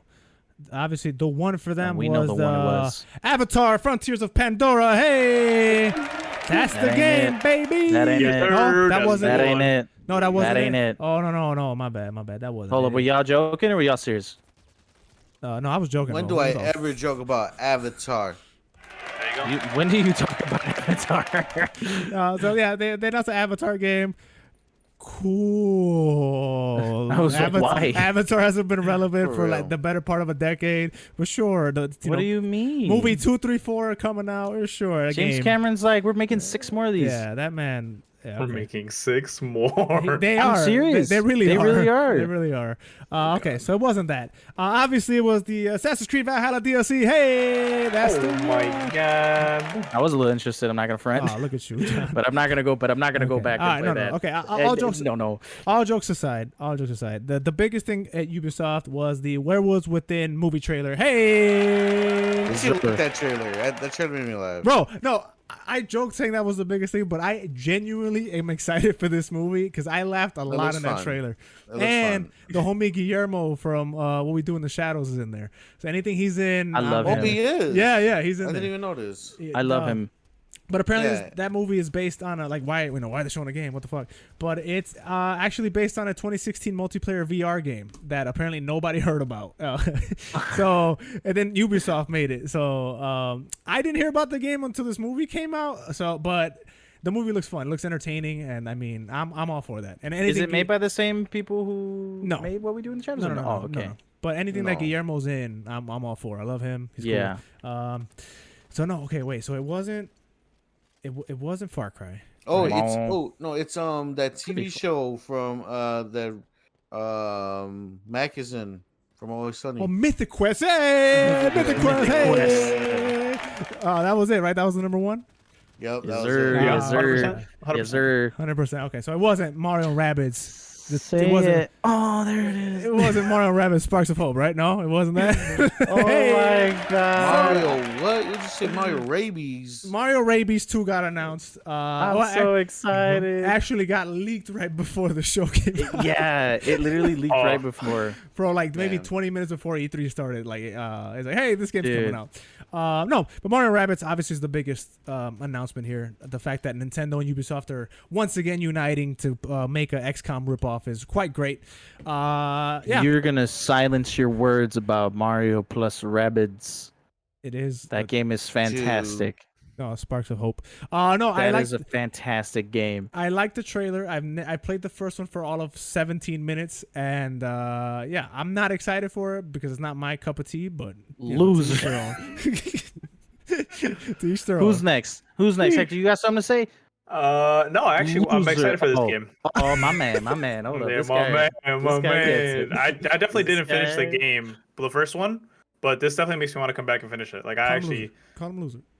Pretty excited for it. I beat the first one. I didn't beat the DLC with the Donkey Kong DLC. I still have to beat that. What was that? Rafa, how about you? You like the game? You interested in the game? I bought the first one. I played a little bit of it and put it down. So I'm nowhere near beating that. You're game. a loser too. Get out of here, both of you. But I like the idea. I like the concept. I like how game is fantastic. I like how they have a rabbit star, and then there's a rabbit version of Rosalina. Yeah, that's funny. Cool. So you like it for the wrong reasons. That's the game. What's a game? This dude started yelling. Damn. That shit popped in my ear, bro. His mic cut off. His mic cut off. Yo, what the fuck was that? Dog. I'm here talking about. Oh, I like how it looks. I like the aesthetic of it. You know, like that's not the reason. It's the sequel. That's why. That's not why you like it. No. Error. No, you have to like it because it's an XCOM. You like it. Oh my god. Oh my god. You like it because they're doing real time fully movement turn-based I was gameplay. getting to that. No. Also, it's not gonna play the same as the first one. Yes and no. It is. Well, yes and no. But because they're doing like real time movement this time, it's not like so much turn-based. It's still turn-based. It's still turn-based. So the way that the first game worked was that on your turn you kind of like saw kind of like a roadmap of where your character would go with hit points and numbers. So you would kind of like strategically plan accordingly like that. Right. The way this one works, it's still turn-based like that, but instead of like a trail, you have a circle, like just an area in which they're allowed to move, and in real time. On their turn, you move and do the stuff and like hit them. So it's a little harder and on the fly for you to strategize and shit like that. Whereas before it was literally just like a track with numbers. This one is like you actually get free form. You have to move them in real time, but it's still turn based. If that makes any sense. I will have to see gameplay. Just because I think they did show a little bit of gameplay after the fact. Or when they were discussing it. I'll wait till the direct. You know, they're gonna do the second part of this shit. Oh yeah, in the direct they'll talk more about it. But when they showed it, I was like, ooh. I did notice when the characters are moving in battle, it didn't look as linear as the first one. So I'm assuming that's what you're exactly. About. Yeah, exactly. I saw. Like he did kind of like swerved, and I'm like, oh cool, he swerved. But no, I get what you're saying. Oh my god. But I mean, well, look, John, I'm a different gamer than I am now. I'll pick up Rabbids and I'll replay it at some point. It's a fantastic game. No, I don't doubt it. I don't doubt it. I didn't hate it. It came to me at a time where I was not looking for that kind of game, and I wasn't just not open to playing that. Now I am. So I'll give it a shot. Especially if it's on sale again. But you're right. Any other thoughts on Ubisoft? Oh, I'm sorry. I know. I'm sorry. You guys wanted to talk about Rocksmith Plus subscription. Hey, gonna learn how to play guitar. I'm gonna be like, I can't wait to play that monthly subscription, baby. Pay that monthly subscription. Rafa's just gonna pay a monthly subscription to. Rafa just can't wait to just pay. There you go. I can't wait to pay that money. I think it's cool. It's a cool service. Cool. I like that they're expanding the way you can use it. You know, you can use it on your phone. On top of that, you can use an acoustic guitar. Because I actually had the original Rocksmith that came out on 360. Oh. I barely used it because I'm amazing at guitar. So you can play me. You can play through Fire and Flames right now. Yes, I can. No, he could play that funky music. Is what he can. I can play that funky music. You can also play that funky music. Yes, I can. I can play I can play any song. I can attest. Oh. He can shred. Rafa can shred. You've heard it? Yeah. He can shred. Yeah. You've heard this shredding? Yeah. Yes. He shreds it up. I've also heard of my own shredding. Okay. Oh, okay. We have a personal review and an external review. Yeah. He's also on Yelp. And I'm on Yelp. Yeah. It's called Rafa shreds it up. Rafa shreds it up. Yeah. Shredding Rafa. Shredding People Raph. think it's because he's a gym thing, where they're gonna get shredded, but they show up and he just has a guitar in his hand. I was gonna say it's a salad bar where I shred lettuce. Okay. On the guitar. With the guitar. All right, move on, man. All right, this just keeps going worse and worse. Pretty good stuff here. So what's on the docket? But anyway, so like the original Rocksmith, you would connect. It would have like the audio jack for the guitar. You would have to have an electric guitar. Right. The audio jack into the guitar, and then the other end was a USB input into the Xbox. So whatever you strum would read into the Xbox, it would record it, right? So then the game will tell you, okay, like this is how you play this note, this is how you play this note, and then you can like learn how to play like famous songs. So what they're doing here is that they took that formula and expanded upon it. So now you don't need that wire. It does come with the wire apparently, but you don't need it. Too. You can do it on your phone or on a laptop, where it just hears what you're playing, and it's able to register what notes you're playing. So that's how you can use acoustic guitars now. It helps you tune the guitar, things like that. The one thing that I really, really like is that it's more than just a game now. It's like an actual like learning class. Service. Yeah, like it's like you can have classes. You can have someone talk to you like in live chat. If you want to learn things that are outside of like rock, you can also learn different types of music. They're talking about there's hip hop, reggae, jazz. I thought that was really cool. Like more like Latino flavor style music. I thought that was really awesome. Like for someone who's like really wants to learn how to play guitar, but like you don't want to go like the whole professional route, or you just kind of don't want to just go on YouTube videos. This is a pretty good option. Yeah. And even though I dropped it harder than a bag of rocks, the little bit that I did play it, I was actually getting the chords when I was playing it. Oh, you got a bag of rocks. Yeah, why are you walking around with a bag of rocks? Drop. That's sometimes you just need a bag of rocks to find yourself. You don't know when you need to swing at someone. You find yourself? Okay, wait. The two sentences didn't. Okay, whatever. Look. Sometimes you need a bag of rocks to find yourself. So you can, and then to swing at somebody. Okay. Anyway, that's pretty much it for Ubisoft. You know what? Wait a minute, Alex. What about Just Dance, baby? Okay, that's it for Ubisoft. With their, you could dance with an acoustic guitar. With that super famous guy who I don't know who was. You know what's funny? I purposely did not start Ubisoft at the time it started to have the skippability. I waited like a good 15 minutes or so just to give myself a good skip. So when Just Dance came out, I said, "Oh yep, skip." You missed it, dude. You missed it. It was pretty good. I didn't skip it perfectly, so I like landed in the middle of it a couple of times. So I saw something. I didn't need to see none of that. Yeah, it was. Was there dancing? There was this gay black dude talking about how. Yeah, it's a gay black. John's reaction. He was. Yeah, and I didn't. Unlike Alex, I did actually skip Just Dance. I'm like, okay, I don't need this, and then I did not watch. Well, let me tell you what happens. What do you mean, unlike Alex? I landed in the middle by accident. But like, I saw nothing. Like, oh no, well, that was my intent. I accidentally landed. All right, let me tell you. We don't need to talk about it. It's a dancing game. No one fucking cares. We don't have to talk about that game. No, there's so much more to talk about. I'm riding solo. I'm Han Solo. Yeah. See, no, absolutely not. Let's talk about solo. But I just want to point out that like Ubisoft was like, hey man, Just Dance 2020 or 2021 or whatever the fuck version this Just Dance is, and we got a super special celebrity guest to promote this Just Dance game, and this random gay black dude shows up and is like, hey, check out my cool song for Just Dance. And then he's like, everybody guys, we have an exclusive new version of my song for Just Dance. And we're just like, bro, I don't even know who the fuck you are. Your original song could have been the new version for the Just Dance. Like, I don't know the song at all. Like, that sounds like you're out of touch. I don't know, but he was talking about, hey, I don't work, I slay, or some shit like that, and he was like shaking his hips, and I was like, go ahead, girl. He had sass and everything. Baby. I loved it. I loved everything. You're like, I don't know you, but I know you now. So the guy's name is Todrick Hall.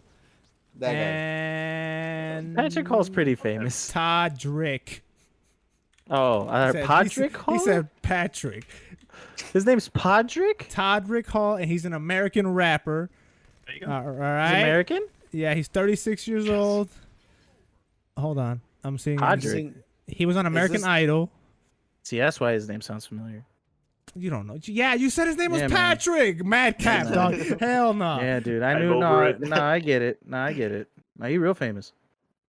Yeah. He's a judge. Yeah, He's an occasional judge on RuPaul's Drag Race. Okay, yeah, I don't know who the fuck this guy is. I don't care. That's what I don't wonder. Podrick. Oh, his song. From RuPaul's Drag Race. Understood. That's why I didn't understand. Oh, I forgot his song is "I Like Boys." That's where I know him from. That's my favorite song. The song's called "I Like Boys." Is that the song where he's rapping about how he loves boy pussy? Is that the one? Is that that? I song? truly hope not. I only know him from RuPaul's Drag Race. Oh my god! You guys ever seen that rap video?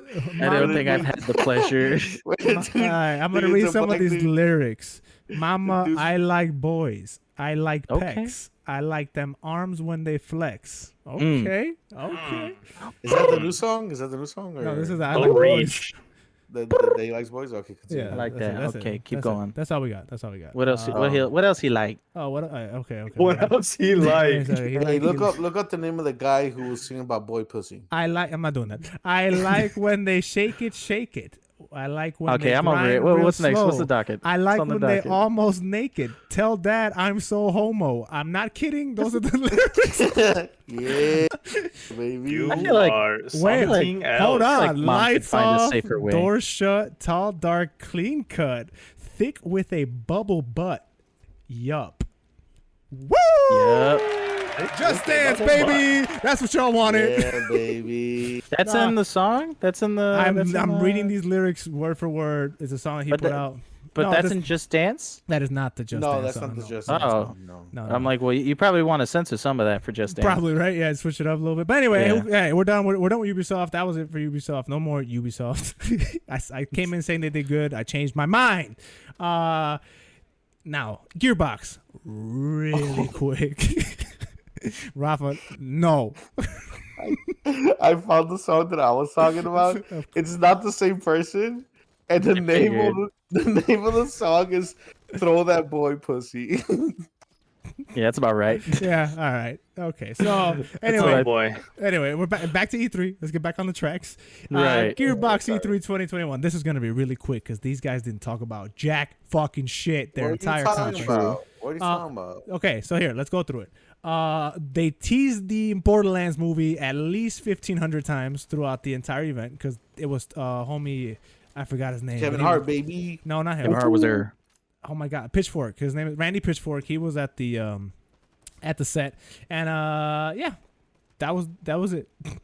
Hey, not it. No, I'm joking. That was not it. I'm joking. No, then Kevin Hart showed up. Yeah, Kevin Hart was there for a little bit. But, he was like, "Let me tell you about Borderlands." All right, but the biggest thing for me, the biggest thing they tried to do was obviously the Borderlands movie, do a little promotion around that, and then talk about Homeworld 3 that's in development. For me, I was like, oh, okay, cool. I don't give a fuck. Never played them, whatever. But Homeworld is a pretty big franchise. They're remastering the originals and making a third. I thought that was cool. Yeah, it's cool. I still have my own franchises that I want back, but it's cool that Homeworld's coming back. That's cool. Tiny Tina's Wonderlands was probably the biggest thing. Yeah, for me, that I'm excited for. which is a spin-off game on the Borderlands franchise, which changes it up a little bit. It's gonna go into medieval, so think medieval's Borderlands, and with dragons. I really like shit. That. So I really like that. Super excited for that one. What else I got here? Right, I'm going through the shit. The movie. I think the gameplay's different for that game too. I don't think it's your standard Borderlands. No, it seems to be more... like a turn-based or something like that. I forgot what it was. Oh, I think it was just a first person, like a slasher looter. Like I think they said. Are we sure? I don't remember. I swear it was like I don't know if it's a turn-based or whatever the fuck. You have the shit pulled up, so you know more than that. But I could have swore it was like it was a completely different game. Yeah. Obviously, it's not. It's a spin-off series, but I think like even the gameplay is like a 1-for-1. I think it was like an actual RPG, like a turn-based. I don't even know where you got that. I could be wrong. I also kind of got that from when Tiny T was talking about Roll for Initiative. It seemed like it's like a board game or some shit like that. That's just kind of a joke because that's her character. But I think it was still Borderlands, but like first person. I mean, like What is first person? Stupid. That's not what I meant. I meant like with like swords and shit. Is what I meant. Not so much guns. Well, it is first. Hey, stupid. either swords and shit, I'm down with that. If it's just Borderlands but fantasy shit, I'm down with that. If the game will feature familiar Borderlands gunplay and weaponry with a fantasy setting, letting players blow up dragons with rocket launchers. So yeah, it's Borderlands but dragons. Just okay, cool with that too. Shit, I'm with that. I might like that more than regular Borderlands. I love fantasy shit. Man, maybe. I love dragons. All right, what else is the Godfall, the first PlayStation 5 game, is coming to PlayStation 4 because no one has a PlayStation 5. Hey! Yeah, thank you, scalpers. Can we talk for a second? Just talk about how bad the PS5's like launch. Well, this generation jump as a whole has how bad it's been. It's terrible.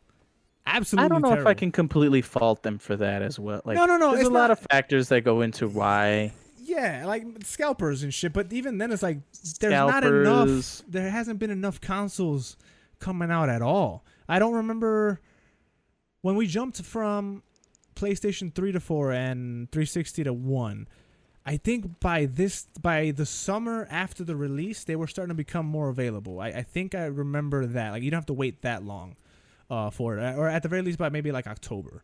But dude, there's been nothing specifically for PlayStation. Nothing. Well, I mean, I think honestly, it's because of the circumstances that we're on right now, especially with the whole pandemic with COVID. Yeah. Because of that, it has really fucked up a lot of companies.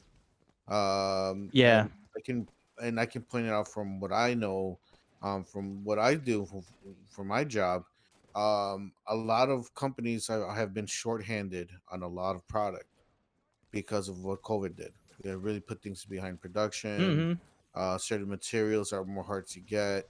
Like for example, I'm not gonna say specifically, but like I work in like the soft drink service, I guess you can say, like distribution or whatever, Pepsi, Coca-Cola, stuff like that. And we also distribute Fiji water. As of right now, there's a shortage on Fiji water. Damn, Fiji ran out of water? Fiji water, I cannot confirm, but as the rumor right now is that Fiji water they're running out of plastic to put in to actually sell bottles. Damn, they can't bottle the Fiji? Oh, I thought they ran out of water. I was like, did we run out of Fiji? It could either be the water or the plastic. Just go to the lake and scoop some shit up. Like, what the problem is? Either one. But the thing is, I don't want to go and get a whole tangent here. But the thing is that most consumers like Fiji, right? That's the main brand people like to go to, right? It's considered the cleanest water you can buy. That's what people consider it as, right? Yeah. So, what do you know? You can get the Nesta or the other nasty ass water, the one that starts with the D that nobody buys. What about smart water? Oh, Dasani, yeah. Dasani, yeah. If y'all ain't drinking Ecor hydration, those are still out there, but like people like Fiji is above all of them, but like 1,000%. So glad you're saying that. If I find some Fiji, I'm about to fucking stock up and sell it on StockX. Hell no, dude. So what's happening? Right now is like the main stores, like the Walmarts, Costco's, and them, Sam's Club. They're the ones that are getting the most supply right now. I'm assuming they get first dibs. Target acquired. Yeah, and then the smaller stores are the ones that are kind of getting fucked over. The mom and pop stores, gas stations, stuff like that. So this man said Target acquired. Rafa, you don't even know what you just did. You created the world's top Fiji scalper. The only Fiji scalper. Hey man, I'm gonna do it. Scalpers, bro. You don't know how many times in the past, like months, in the past few months, I've been hearing, "Hey, you got Fiji water? Hey, you got Fiji water? Damn, you got Fiji on the low." Got man, let me get some Fiji. I tell them like, no, I don't have any, and they're like, "What's wrong? Why don't you get?" I'm like, bro, like it's not me. It's like talk to Fiji. That's legit what I tell them. So get on the phone with Fiji. Hey, Rafa, Alex, if they're having trouble bottling water, I think there's some problems. Water is not important as video games. This is a billion dollar greater industry. Than like I can't escape reality in water unless I drown myself. I have I can escape reality. You would just not live in reality without water. You'll be dead. You can. I got what is it? I got Zoa. I got energy drinks. Right. I got Zoa. So also another thing with the pandemic. Pandemic. I think like I just think that companies just underestimated the demand because of how well, especially PlayStation did in the last generation. They won. Console. What? Like it's like it's funny if that's actually the case and they didn't expect the demand. I'm pretty sure there's a bunch of other factors and shit like that. Yeah, I know. And I'm sure it's more leaning to what Rafa was talking about. Like the reason why no PlayStation 5s are around is because Fiji can't get water. But I think like it's all connected, man. It's all connected, man. It's one spider web. Exactly. It's like you didn't watch Avengers. It's like one thing gets out of whack, a bunch of shit happens. What happened is Sony's thirsty and they only drink Fiji water, so Right. they're working really slow. Because if you guys piece this shit together, look it. Oh my god! Check it. Because they were the number one selling console, right? Last gen, they need the number one water. Wasn't that the Switch? Was it? Yeah, but they won the. The FBI just called me. They said shut this shit down now. Shit. Oh yeah, true. Move on. Let's move on. All this we're cracking into their. Move on. By the way, guys, talking about like launches or whatever. Yesterday I was watching. No, actually today I was watching it on stream when I was watching E3. I was watching Attack of the Show from back in the day. You guys remember Attack of the Show? Aren't they coming back? They're coming back. They're back. They're back on YouTube or whatever. But like I was watching the old school back on G4. On G4 Attack of the Show, and I was watching it with Kenny on the stream, and we were watching the episode where the Wii launched, and they're talking about the whole episode was dedicated to the Wii and the launch of the Wii. And then they're talking about how like it had such a great launch and how like the PS3 was fucking it up and all this other shit. So damn, that was back in 2006, I think that episode aired. Wait, did the PS3 sell better than the Wii? No, the Wii. The Wii was the best selling. The Wii sold like hotcakes. PlayStation 3, that giant fat thing that the PlayStation 3 had trouble at launch actually. Yeah, because it was so expensive. I remember that shit being fucking expensive for no reason. Yeah. And it was gigantic. PlayStation keeps dropping these fat fucking consoles. Hey man, that's what I said because they know that thick thighs save lives. Not thick consoles though. I said the only thing that was bigger than that PS3 was the PS5. Yeah, True. Yeah. PS5 got a dump truck right, too. Hey, back on track, man. Back on track. Hector tried. All right, we back. All right. What is it? Gearbox, absolute garbage. Let's move on from them. Yeah, that's pretty sure. Okay, so the biggest one. Call it garbage. Garbage. The biggest one, lackluster. Is that better for you? Yeah. Okay, there you go. The biggest one obviously was Xbox and Bethesda. But pause because we're going to talk quite a bit about this. I just want to take a moment to say fuck Square Enix. Okay, so let's go back to Square Enix Xbox is and boring, Bethesda. right? Dude, I don't it was a waste of time. Let's start with Square Enix. Let's talk first, about Square Enix for a second because goddamn, it's gonna be quick. So Square Enix, their presentation I think was like 30 minutes long. No, was it an hour? I don't even know. But point is, it was it was an hour. 45 minutes of Guardians of the Galaxy, the game, and then a bunch of JRPGs and a bunch of remakes and of old shit. That is, and then the Black Panther expansion for Avengers. For Avengers, yeah. Now I have one comment. Like, as a standalone game, the Guardians of the Galaxy game by itself, not counting anything else, looks like a decent game. I was actually interested in it. Cool. Yeah, until minute 47 of it, and then I was like, okay, I've already played the entire game. It looks cool. It looks cool. It looks like a great game. Square Enix makes, especially I think that's Eidos Montreal that was making it. Anyway, they make good games. I just said I have no idea. Whoever the fuck makes it, they make good games. So I'm not gonna sit here and say it looks like a bad game, but the audacity to go on E3 and present, not even exaggerating anymore, like 30 minutes of Guardians of the Galaxy gameplay on the heels of the Avengers flopping is some of the most ballsiest, most poorly timed planned moves I've ever seen in my life. Because and then to also show the DLC for your flopped game after the fact. No, didn't like the Black Panther shit show up after? I was like right at the end. Straight after, but it was close around there. So like horrible presentation. That was by far so far, and not that I wanted to be toxic and like rank these conferences because I enjoyed Oh, it's bottom tier. This point. That's the worst one. That was the worst conference. That was not the worst. Actually, no. It's the one we just watched was the worst one. Okay. No, actually, you know what? Yeah, because at least mildly interested in there was the some Guardians of the Galaxy game. Guardians, I enjoyed. I don't give a fuck about the Avengers, but Guardians was fun. I want to play that game. Okay, but let's not shit on Future's. What is it, the Future Games Showcase, whatever that was? It was not as bad as Square Enix. Not just that.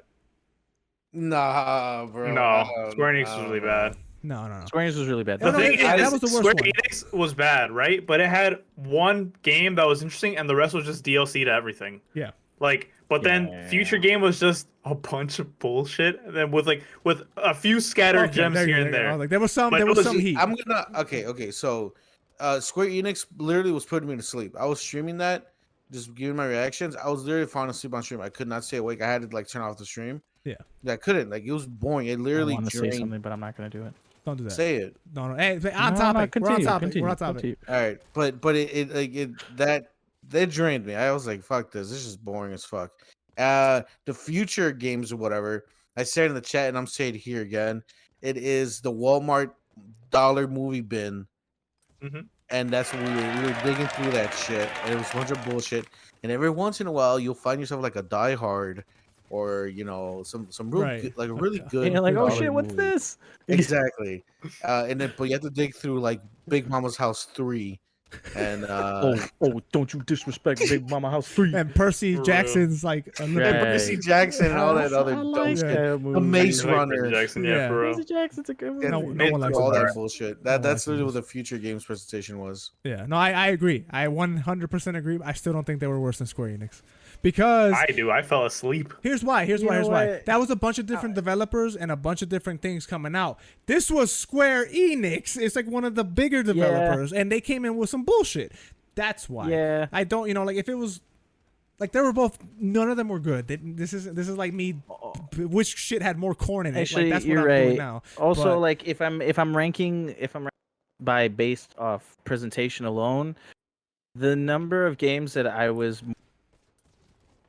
in the future show, whatever that's called, Future Games show, versus Square Enix, it's like I was mildly interested in Guardians, and even then I don't want it. Yeah.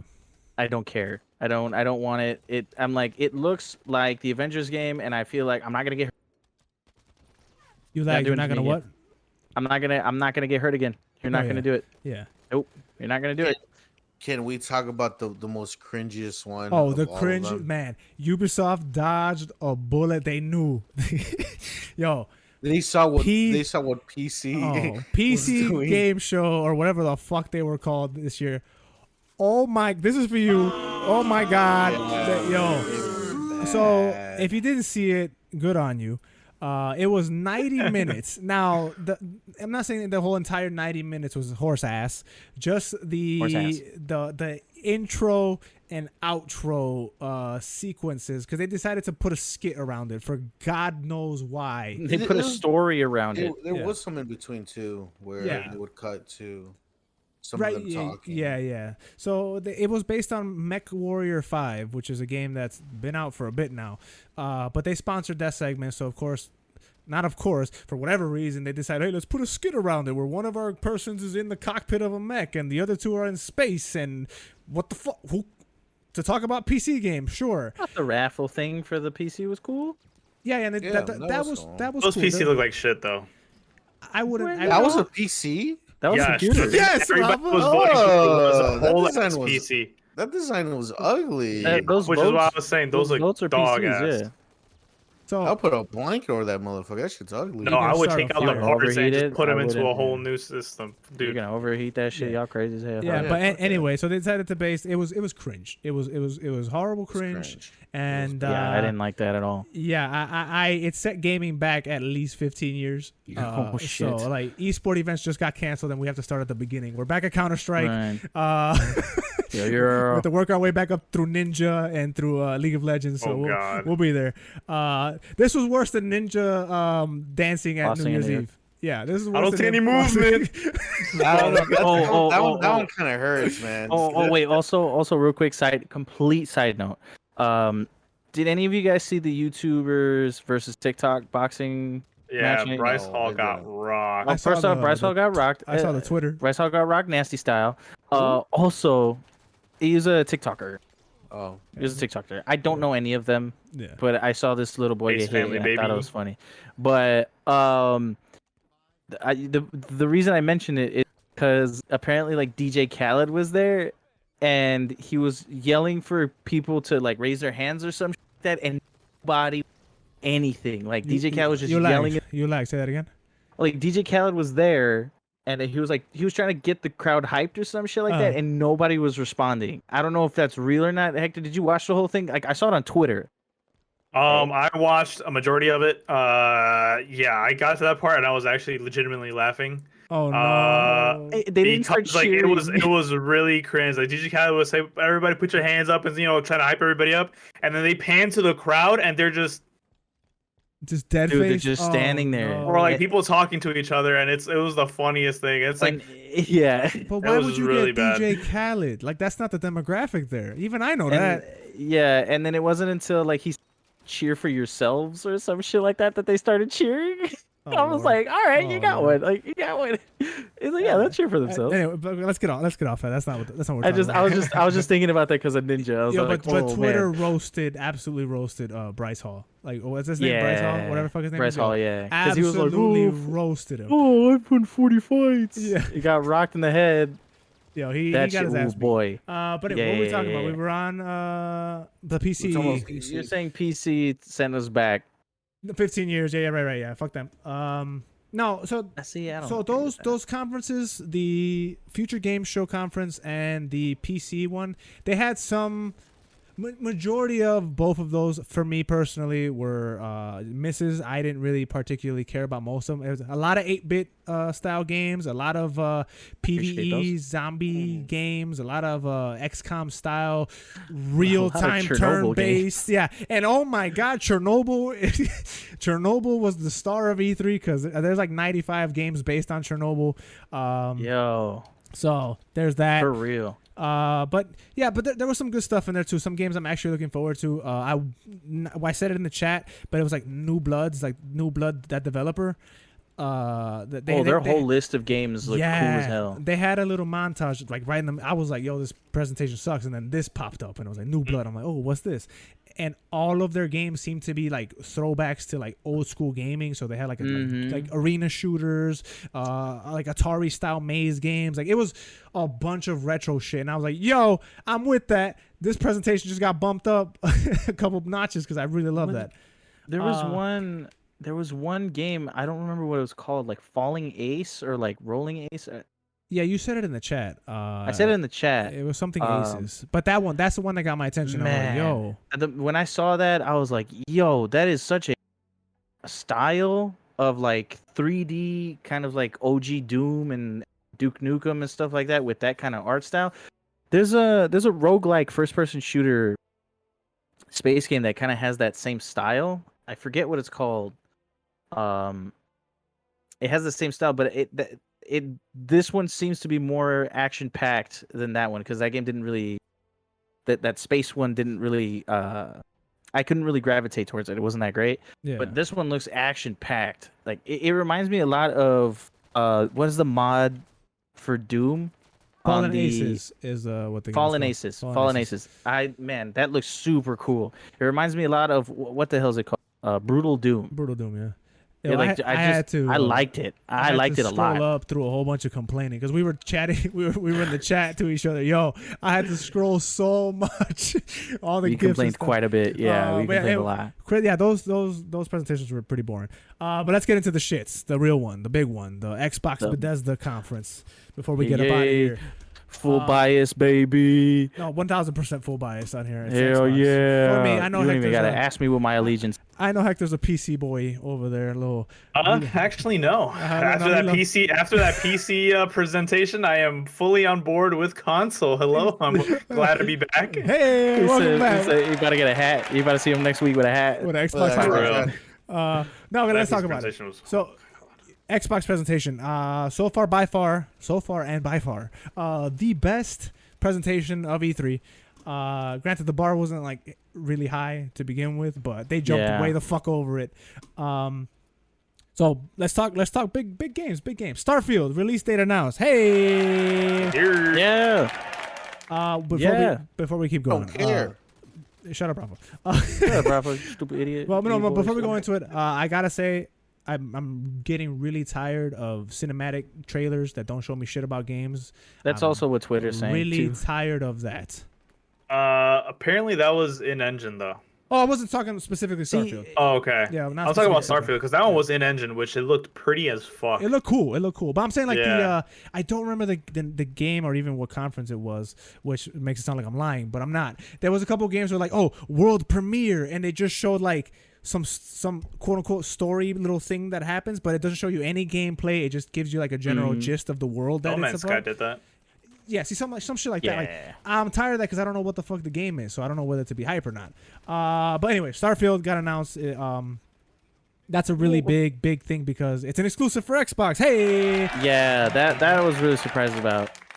Yeah. Oh, was I? No, yeah.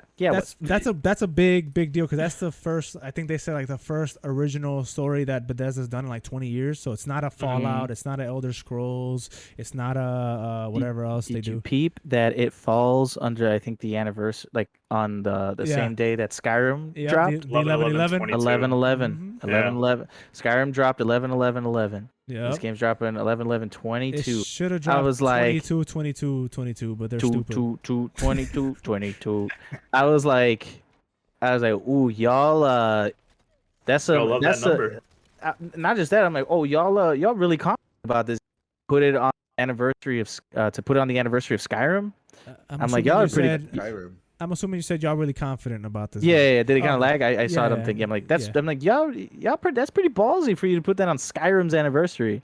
Yeah. So personally, anyway, because Skyrim is, I mean, like it's in its 10 year. Yeah, it's in its decade. It's the anniversary this year, and it's still kicking. Hey, it's still fucking kicking. When they announced like they had the Skyrim 10 logo in the back, I was like, no way these motherfuckers about to release a Series X optimized version of this fucking game. Dog, I was so ready to download. I'm not even if they optimized Skyrim for the Series X, I would have downloaded that shit. Like, I don't give a fuck. Enough is enough.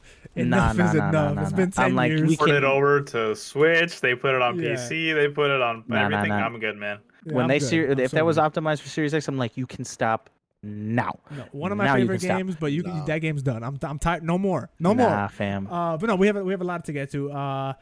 Let's go through it. So obviously, the fucking showcase opened up with Starfield, which once again was leaked right before it happened. Which cool, whatever. This is probably not in order because I'm going through IGN and they just, I guess, put it up whatever the fuck they wanted.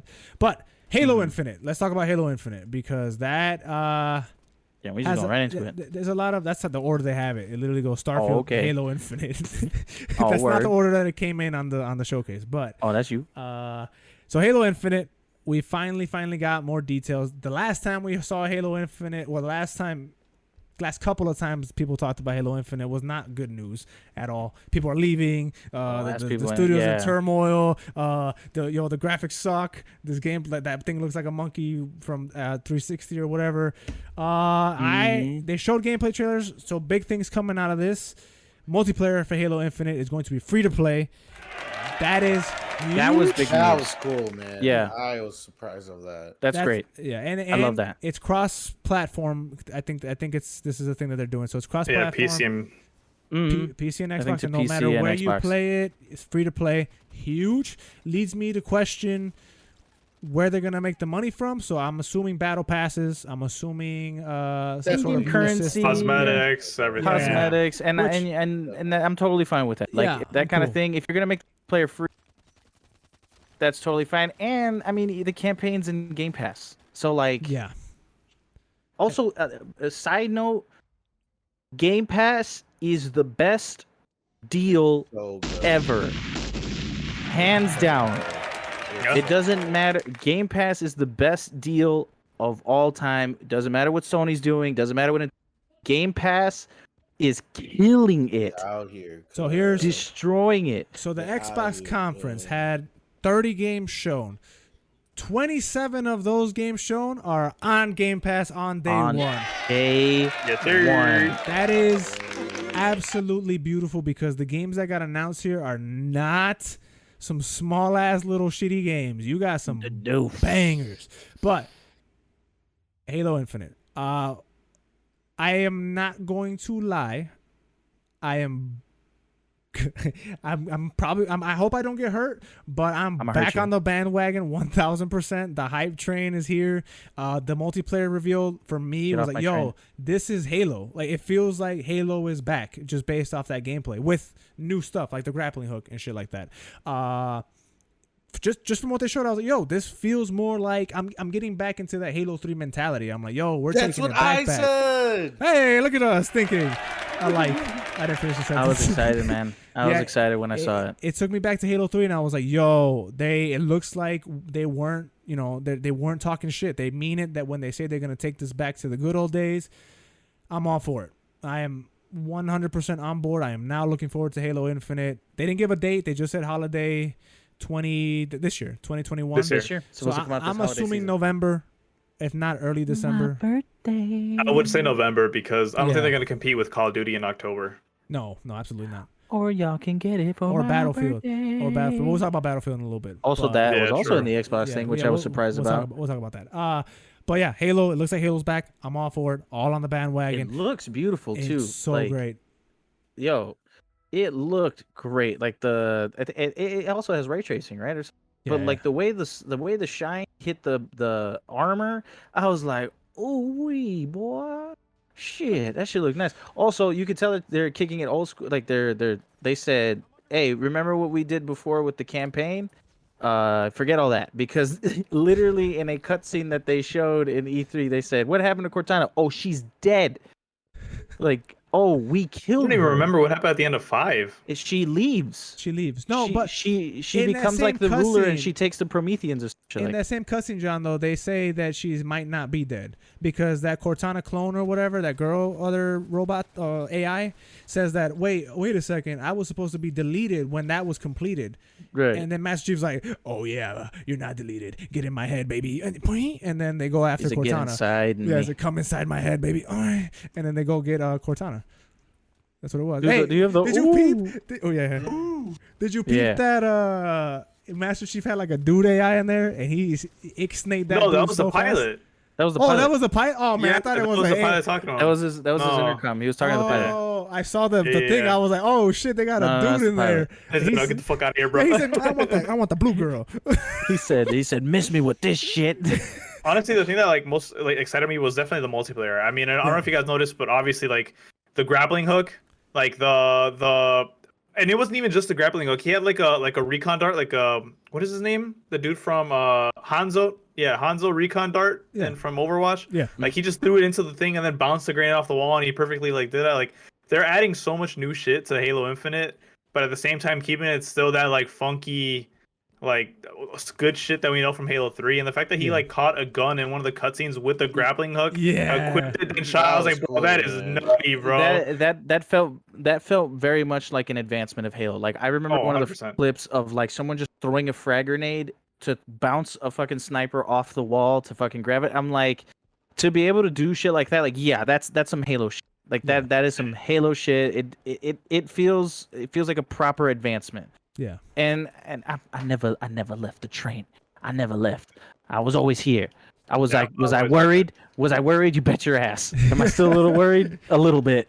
But I never left.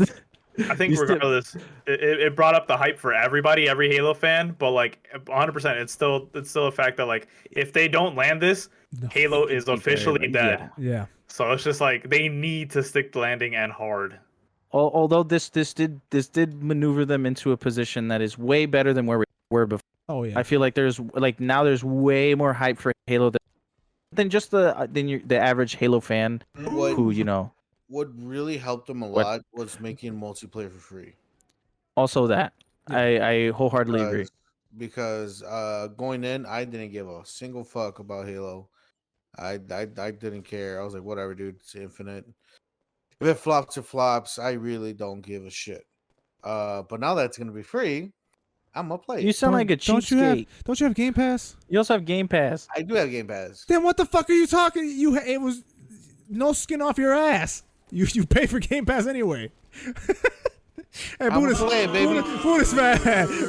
Get off my train. No, the free stuff was cool for people who don't have Game Pass. Like for me, I was like, it was more so of that's cool. I have Game Pass anyway, so whatever. But no, that is really cool. The player base. I mean, I truly hope this keeps the franchise alive because it definitely looks like a step in the right direction.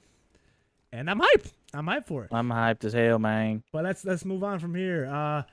Of course, with it being Get E3, with it being Xbox, a Forza had to pop up. Forza. Why you gotta say it like that though? It looked nice. I'm kind of hyped for it. So I'm actually quite interested. I am actually. Yes, I'm hyped for it. I'm not gonna lie. I introed it like that because every year fucking Forza, ooh. But this one looked beautiful. It looked great. It's in Mexico, of all places. So they said it's like, hey, it's for you guys, huh? Yeah, for you guys. Viva la Raza, am I right? Hey, you guys. So anyway, but they said, it's gonna be very, very, it's gonna be very accurate to Mexico and all that. So my only question was, is the cartel going to come after me? Are they it's going like you don't even care about my well-being. Are they going to kidnap me in the game, send my parents in the game, my pinky? Like, what's going to happen here? How serious are we getting? Because I've seen Sicario 1 and 2. I've seen that. I know what Mexico's like. Right. So how much are we doing here? Our honorary Mexicans, can you tell us? They're honorary. They're legit. What do you know? Happening, boys. Because once you join, you're coming out. Hey! This strapping is crazy. The audacity to reveal that Forza Horizon 5 is going to be in Mexico in the middle of Puerto Rican month is crazy to me. Yeah, baby. Crazy to me. Boycott. No, it looks cool. All jokes aside, it looks cool when they were driving through like the Aztec mountains and all that shit. I was like, yo, you definitely can't do that in real life because you can barely walk in that area now. But it's so cool to see those like landmarks, and it's so cool to see like they're shouting out like local artists from Mexico and all that. I really appreciated that. I thought that was really, really cool. Yeah. And when they were showing off like the little village with like the little houses or whatever, that's legit how Mexico looks. Like that is like legit how Mexico looks. All of it? It did like most of it. See, like the thing is, Mexico, it's like if you just go to the tourist areas, it's gonna look like the tourist areas, right? If you go to like the FA, which is like the big cities, whatever, you get the big city feel. But most of Mexico, it's that. It's those little houses, and some of them are even more run down than that. There's like dirt roads, and like you see a bunch of like Coke advertisement everywhere. There's dogs on the roof. Like that's legit. I'm telling you, that's legit how Mexico looks. So are there gonna be like little car dogs on the roof? Yeah, that'd be funny. That'd be actually a really funny meme. Rafa, put the dogs on the roof. I didn't see. It's not orange. Mexico is supposed to be like orange. Right. All the movies have an orange hue. And they're supposed to be put the Breaking Bad hue on there. Yeah, they're supposed to be like turtles with like Danny Trejo's head or something. I don't see Danny Trejo anywhere in this. That's more by the border. Oh, the border. Okay, that's closer to the border. You're right. They were missing the chickens in the streets, the cobblestone streets and all that stuff like that. Right. I noticed a lack of oh boy, I noticed a lack of wall. Like, where was the? Maddie said, "Oh boy," and continued. I know. I don't. I picture Mexico like Attack on Titan. It's just like a big wall in the background. You know what I'm saying? And then like, a giant. Funny Jeep. enough, guys, do you guys know like the actual wall is not even complete? Like there's I know. gaps. Yeah, I know. It's more like a fence. It's a fence. It's not even a fence that's completed. Like there's just an archway. You can run through that shit. Like. You can run through it. But no. All jokes aside, Forza 5 looks crazy. I'm excited. I'm excited. It looks super awesome that they're shouting out the local artists and they're paying homage to Mexico like that, because a lot of people actually do think it's orange, myself included. I was taken aback when I saw color. Mm-hmm. No, and then they have like Mexican voice actors and all that stuff involved. Like it's actually it doesn't strike me as like a let's just go profit off Mexico situation. So it's really cool that they're doing that. I was actually genuinely surprised when they said Mexico. I'm like, what desert we in? We in where we at? And then when they said Mexico, I was like, oh, okay, it's pretty cool. It seems very authentic. I love that. And when they showed the pictures right before they got into the gameplay, just like the stills to kind of trick you into thinking that's a picture, I was like, damn, this game is pretty. Yeah. Like at the very least, I just want to see how pretty this game is, because that ray tracing, man, that game looks so. I'm not even gonna race. I'm just gonna stare at things. It looks really nice, man. Yeah. It looks so good. Nice. It looks so good. Forza's always look good, but damn. But they always just look so much better. But like they always top themselves. Yeah, which is crazy. Like you never think they can look better than, but they always do. Yeah. Like damn. Like you like it's a car game. Relax. But let's get off Forza's dick for a little bit here. Let's get off that tip. No. What else we got? We got a bunch of stuff. Sea of Thieves? Huh? Sea of Thieves? That was surprising. Hey, Sea of Thieves? Hey, that made me want to download it again. Hey, man, I still got it. Me too. I still got it. Y'all can get in y'all can sail my boat. We finally looks like we're getting an actual story in Sea of Thieves. Asterisks. Oh yeah, asterisks. Oh, there's stories and stuff, but just nobody wants to play with me. But this seems to be like a whole cinematic like story type of ordeal with voice acting and all that. They're crossing over with Pirates of the Caribbean, man. Oh my god, it's perfect. It's so perfect. I can't believe they haven't done it yet. So happy. Yeah. I'm surprised they did it. This is Disney and stuff, so this is crazy. Happy. Oh, true, it is Disney. But my question is now the voice actor for Jack Sparrow. I don't think it's Johnny Depp. I don't think it is, but he sounded. It's not. Really close to him, like to the point where it fooled me enough to believe like that's Jack Sparrow. So not like when they did Arnold Schwarzenegger in Mortal Kombat and it sounded horrible. Like and not it sounded like someone doing an impression of of Arnold. This actually passed for Jack Sparrow, and I was with it. So it just shows like they're sure they didn't reuse like lines. No, he was saying Sea of Thieves. He said Sea of Thieves in there. Wow. Unless they just like Sea of. No, they didn't do that. My name is Jack Sparrow. But that's cool. I'm definitely gonna take part of that, whatever story that is.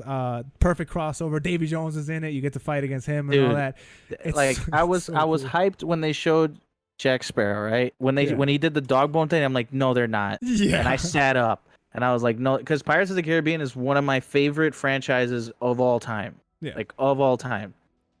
Rafa, shut up. You like BioShock, stupid bitch. So anyway, so I was already hyped when I saw Jack Sparrow, but then seeing Davy Jones' ship come out the water, I'm like, bro, to see that in the game, yup, I would lose my shit, because every time the Megalodon spectacle, but to see Davy Jones' ship from the movies rise out of the sea, I was just like, I don't care. I want to play it. Like, I was all in. I'm all in. Well, the thing is, I know the Davy Jones boat coming out of the sea, like that's already something in the game. It's like they have ghost ships already, so it's not like it's something.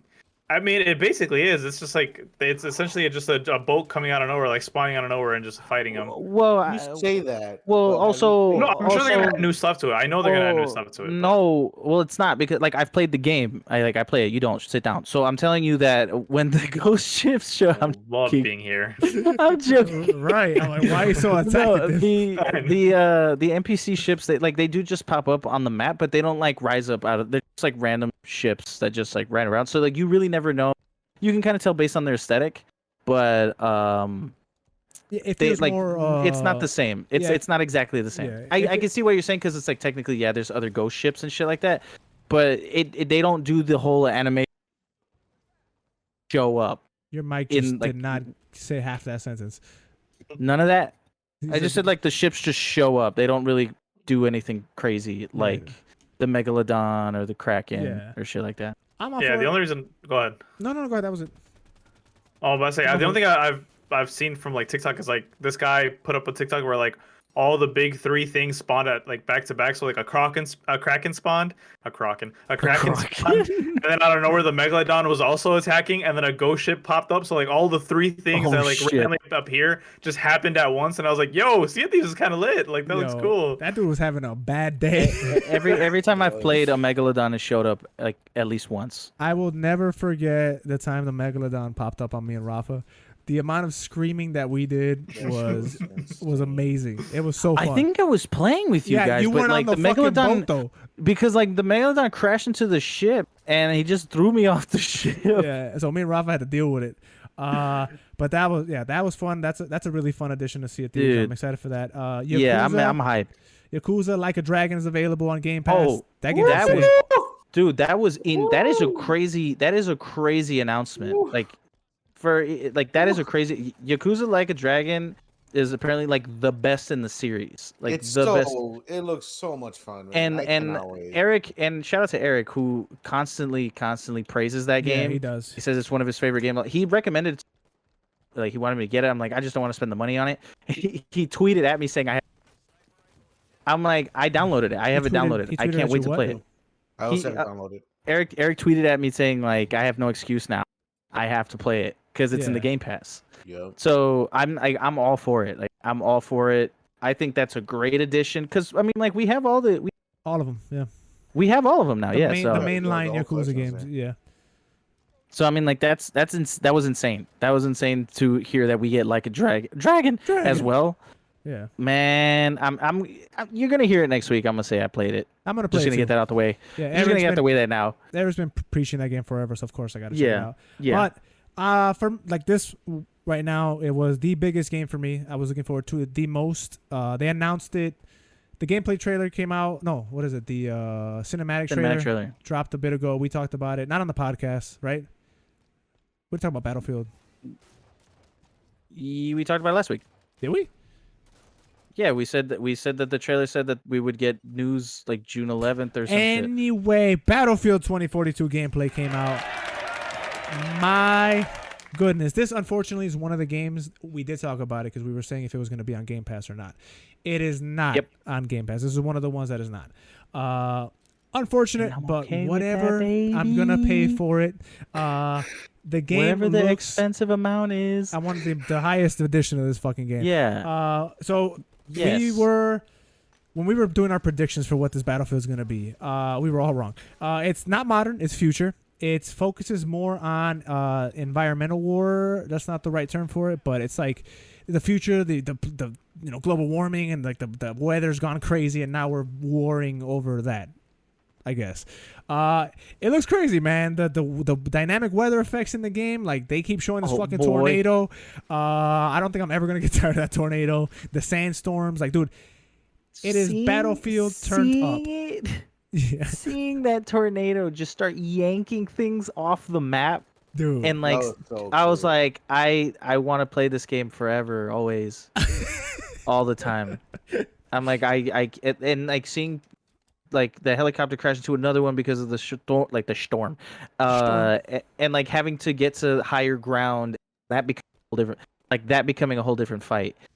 I'm all for it. I want it. I don't care if it's on Game Pass. Whatever the most expensive version of the game, take my money. What got me the most is that I thought initially when they showed the tornado, I thought it was just gonna be a kill tornado. Like if you get caught in it, you're dead, and that's it for you. But no, you're still playing in that fucking tornado. You're shooting in the air. You're flying your helicopter, dude. You're getting yanked and shit. And it's what is it? It's a 128 player lobby, so 64, dude. My God, I cannot wait for this game. Imagine all 128 players in the tornado. You see a bunch of dudes turning around you. Oh shit! Oh man, I can't. I'm excited. Like especially because like in the past, like Battlefield has some like really funny Easter eggs or just fucking hilarious glitches. Like I forgot which one of you guys sent me a TikTok or something where like in the middle of Battlefield 1, like one of the giant destroyer ships was just like flipping in the air. Like I can't wait to see what this engine does. That was me, yeah. I can't wait to see how this glitches because this shit's crazy. But yeah, man. Long neck. I think for me, I guess I can just ask you guys now since I'm gonna say mine. Like this was the biggest game for me of E3 so far. Battlefield 2040, whatever the fuck. It's so big, I don't know the number. But for me, my most hyped game of E3 so far was Battlefield and Age of Empires 4. Yeah, when I saw that, I knew, like, I was like, oh, and I can't wait for Alex to talk about Age of Empires 4. It looks good too. It looks really good. Yeah. But what do you guys really good? What do you guys is like most hyped game so far? I mean, honestly, I loved Battlefield 4. I'm not a huge Battlefield fan, but this one definitely, like, this is what I've been wanting for a fat minute, but it has to hands down be Halo 5. Like, or not Halo 5, Halo Infinite. Halo Infinite is like by far the game that I was most looking forward to, and I knew 100% that they were going to talk about it, and they did. So I was just really happy, especially with like the big surprise that they showed multiplayer and the fact that it's free for everybody. So I mean, like that for me is my number one so far. We still have Nintendo left, so we'll see. Yeah, I know. And Take-Two. Oh yeah, you're right. You're right. Yeah. My see, I got 3, and we already talked about them. It's literally Battlefield, which I feel like we're all around one way or another going to say Battlefield, right? Halo, because Halo fan. Yeah. All the way. And to see it somewhat being done justice, I haven't played it myself yet, but seeing it done justice, it made me happy. And Sea of Thieves, baby. You telling me Jack Sparrow's in talking about shit? He got scurvy and shit. And then you saw Gibbs. Gibbs was in the trailer too. And then fucking Cotton. He used the trident to kill a crab, bro. Dude, oh my God. I was like, of course. I never thought about it. For some reason, I never thought about Pirates of the Caribbean being in fucking Sea of Thieves. Right.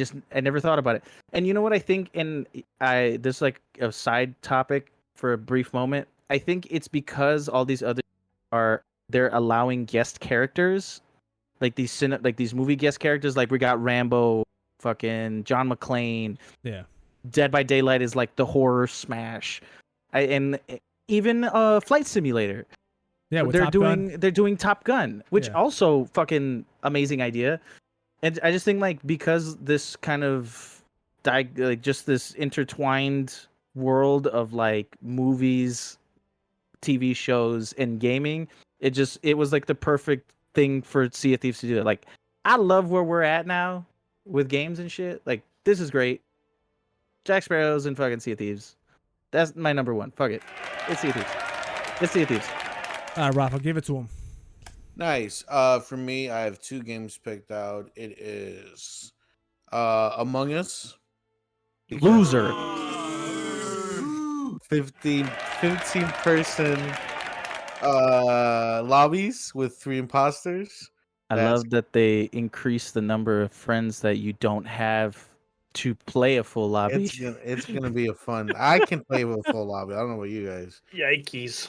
It's gonna be fun. You know he's got those VR nerds. You're right. I got my VR party. You can just you already played in VR. What's 15 people lobbies for? And let him say his game. I booed him. I'm sorry. Go ahead. Please. You're right. I'm sorry. Go ahead. I already booed him. All right. Yeah. Go ahead. Yeah.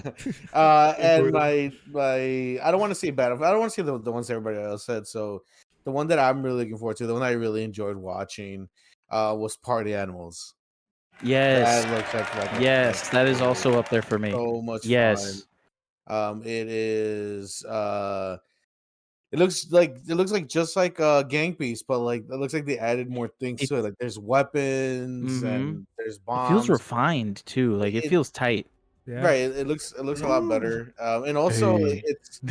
I also love that you're animals. I love that aspect. You're running around as an animals. Like there's dogs and crocodiles and so it looks fun. It looks like a blast. I recommended this game to you guys. Remember when we were trying to find games to play or some shit? I told y'all about this. It wasn't out yet. I wanted to play this for YouTube. I fucking suggested it to you guys and it wasn't out yet. Right, I wish it was. I think it's on PC or some shit. Or I'm looking at it right now. It's not. Or the beta's out or something. Beta, yeah. All right, it has to be a closed beta because I'm looking at it. It's Steam right now, and it's all you can do is add it to your wish list. I'm gonna flip it. I'm gonna flip it on you guys. Had my ear on the ground. Shut the fuck up. I'm gonna split it. I'm gonna flip it on you guys. Here we go. What's the worst announcement that you guys got today? Like your least favorite? Yo, what the fuck announcement? Hector, I know I'm putting you on the spot. Can I say like a whole segment, like a whole just? Can I just say like an entire thing? You can. Ideally, I was looking for one game, but go ahead. Oh, okay. I mean, if I had to say like one game, there's so many. Oh, like the most lackluster, just the worst one. The most like what the fuck? Why am I seeing this? Is Guardians of the Galaxy. Too much. Okay, I'm with that. That. It was just like you're giving me the entire 3/4 of the game. Like what? why should I buy it at this point? It's like, no. Also, I don't think you can swap between the Guardians. It's just Star-Lord. Yeah, I noticed that too. I was like, you're only Star-Lord. Play a Star-Lord. You only play a Star-Lord. And that kind of turned me off to the game, if I'm being honest. I'm like, I don't know if I'm like, why would I only want to be Star-Lord? Because he's the best. I want to be Rocket. I literally want to be Rocket. I would be Rocket or Groot. I also thought it would be cool if there was a multiplayer aspect where you could be the Guardians, like with your friends, because that would have been cool. But the Avengers is a piece of shit. I would basically be the Avengers because that's what you're asking for. But see, I enjoyed that aspect of the Avengers game. I've said it on the podcast. Yeah. All the time. That's what I liked about it. But the fact that there was not enough in the game, not enough in the game, is what fucked it up. So I'm like, it would have been cool for all of us to have been like the Guardians. I thought that would have been awesome. Yeah, that would have been cool. Rafa. Yes. Most lackluster, most what the fuck moment. Damn, that's really hard to say, man, because there was a lot of bullshit that we saw. There was. I can't even really think of anything. All right, we'll come back. John. Anything JRPG related. Final Fantasy, Octopath Traveler, whatever the fuck. I don't Which give one a of you guys put him as the top at the beginning of this podcast? That he plays more games than me. He just shit on a whole genre. You don't even play JRPGs either, you bitch. Yes, I do. The only person who really plays JRPGs here is Hector. Yo, I play JRPGs.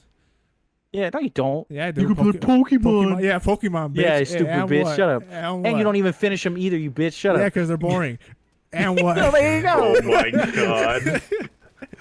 All right, I finished with Pokemon and you. Dude, when they were like, "Oh, you could play all 1 through 6 Final Fantasy," I'm like, "You could suck my dick." Like, I don't care about Final Fantasy. I don't care about Final Fantasy or any JRPG. Did you get one? Right. I'm gonna say Fallout 76. Okay. Just despite Paul. Wow. Okay. I got one. Cool. I got one. Mine was, I don't even know if you guys remember this, but it was during the Xbox showcase. It's a game called Shredders. That was the worst announcement. I don't even remember that. It was a snowboarding game. It's a snowboarding game. I thought it was a continuation of that snowboarding game. You know, like the actual popular one. I thought it was Steep. Nope. I think you know what I'm talking about, but I don't remember. Yeah. No, this shit, it was like, why I hated it so much and why is I giving it to just the worst moment of E3 was because it was like Xbox Showcase. You get heat. Fucking boring ass snowboarding game made specifically for snowboarders by snowboarders. Heat. I was like, yo, what a fucking full stop to the momentum. Hey, man. You can't win them all, you know. There's got to be the one. They should have put that on the fucking Walmart bargain bin future games over here. That's where that should have fucking been. It looked cool. Like it looked pretty. Boring. I will give it that. It looked pretty. The animations look boring. It looks stiff. There's a way better one coming out. Ubisoft got that Riders game coming out where you can like BMX and snowboard and those extra shit. I'm like, why would you ever play this? Not to mention Steep is out. Play that if you want a realistic snowboarder game. Anyway, I don't want a realistic. That for me was the worst. I want SSX Tricky 3. My God, I just remembered something. So I take it back. Halo Infinite was not my game that I was most excited for. Oh, what's this? What was it? It was the last game that they showed at the Bethesda, the zombie one or the vampire one where they're like stuck in Minneapolis or Minnesota or whatever. That looked cool, man. Redfall? Is that what it's called? Like Redfall. Redfall. It looked cool. It looked really cool. I'm interested. I was really interested. I'd try it. I'm interested because it's Arcane Studios and they did Dishonored. That's literally the reason. Yeah. Arcane Studios did what as well? What as well? Dishonored. I don't give a fuck about that game, bro. Dishonored 2. I do like the mechanics of the game are fantastic.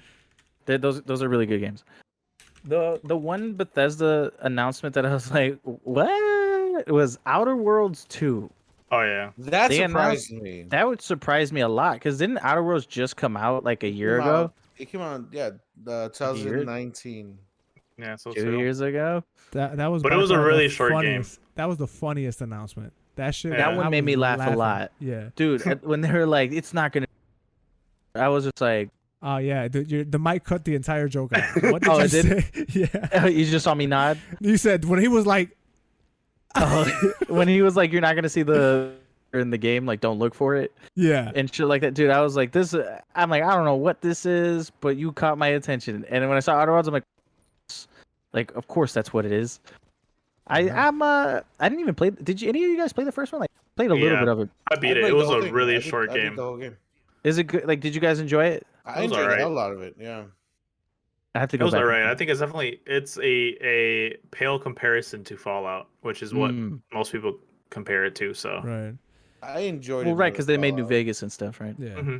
And then I don't know how Fallout works specifically, but I killed someone in the game, and a whole section of the game got blocked off because that person was dead. I think that's legit how Fallout works too. That's how Fallout works. Okay, because like they were asking me to do something, and I was like, I don't agree with what you're asking me. Like you're asking me to literally murder innocent people. So I was like, I'm not gonna do it. And she's like, okay, so if you're not gonna do it, I'm gonna kill you. So I'm like, well, I'm not gonna die. He's so like, well, I'm gonna kill you. So, yeah, like I got pushed into a corner, so I had to like fight for my life, and I killed the person. And they're like a higher up, like in the government or whatever. Yeah. Oh fuck. So I killed that person, and I had to fight my way out of the building. And once I was able to get away from everything, the game was like, hey, this storyline with this person is gone. Like you're just done here. Like just we're just gonna skip you ahead to like the next thing. I think I know exactly what you're talking about too. I think I also refused that. I didn't kill anybody, but I think I know exactly what you're talking about. Was he like on that elevator building, or am I? Disregard. It was a big building. It was like a big building, like in a fancy, like downtown area. Mm-hmm. It was a lady that was talking to me. Oh, never mind. Disregard. All right, I'm like literally still at the beginning. So for time, we're just gonna rapid fire some shit. We're just gonna say, did we like or dislike, and then we're gonna get into just a tip, and we're out of here because this podcast long, boy. Yeah, all right, Stalker 2. We care? No. Yes. Really. Yes, I do. Right, not at the same time. Animals, one at a time. You sound rapid fire. All right, rapid fire. Idiot. We care. Go ahead. We care. No. It reminds me of Metroid. So yes, Metro. Okay. Metro. All right, we care. Back for Blood. Yes. Of course. Yes. Don't ask me stupid questions. Contraband was the game that I was like, what the fuck is this? Contraband from Just Cause developers. We care? No. Yeah, maybe. I gotta see more. What do we got? We got Battlefield. We already said that. 12 Minutes, which was that top-down game with James McAvoy. I don't care. No. Okay. That looks cool, bro. I like that. That interests me. Psychonauts 2. Yes. I am interested. I don't know anything about Psychonauts, so that's gotta be a nay for me, dog. Doom Eternal getting a next-gen upgrade. I don't give a fuck. I thought that was cool, but I already beat the game. I wish they would have just gave it to me like that. Hades arriving on Xbox Game Pass. I think that's great.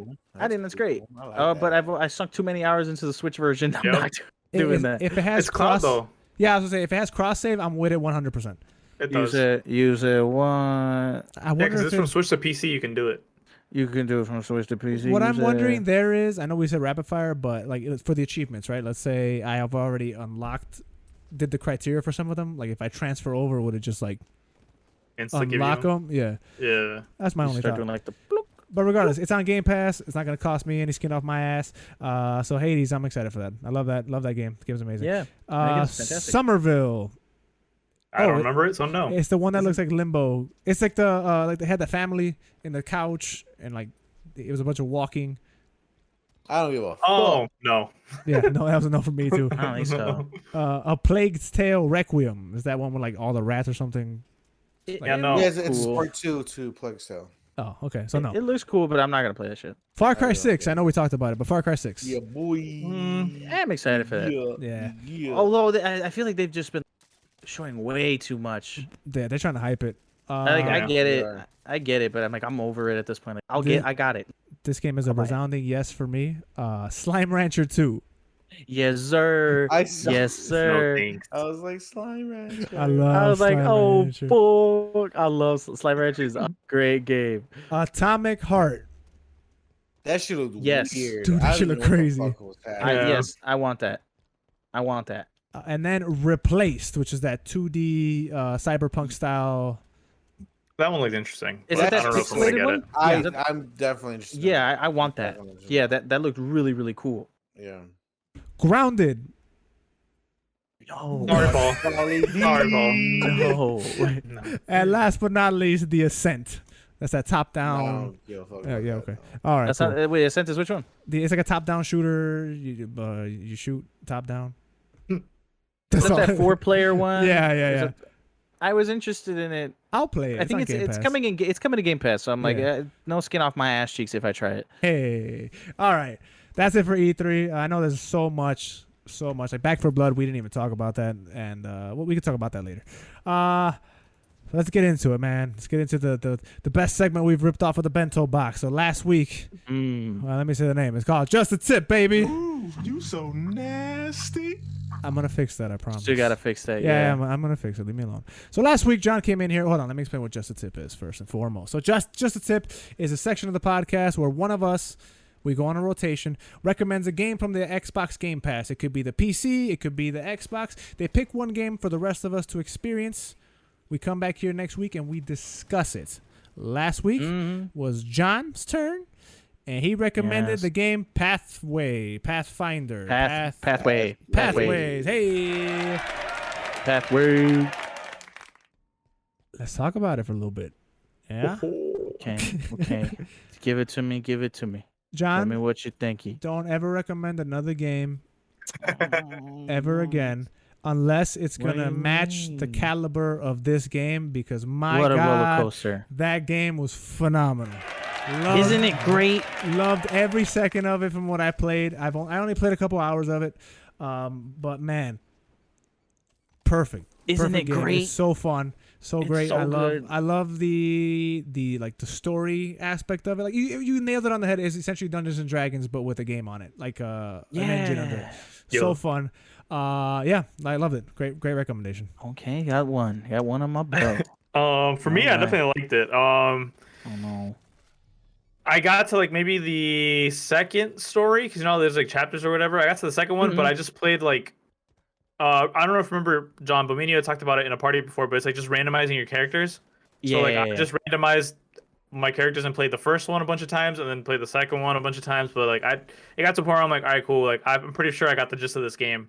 And I was just like, well, I'm also gonna play Mass Effect and other stuff, but like that was a fun like in between game to play where it's like I just felt like having like just a break from everything. And I mean, I enjoyed it. It was fun. Man. I don't know how often I'm gonna be coming back to it, but I mean, it was still a really entertaining experience.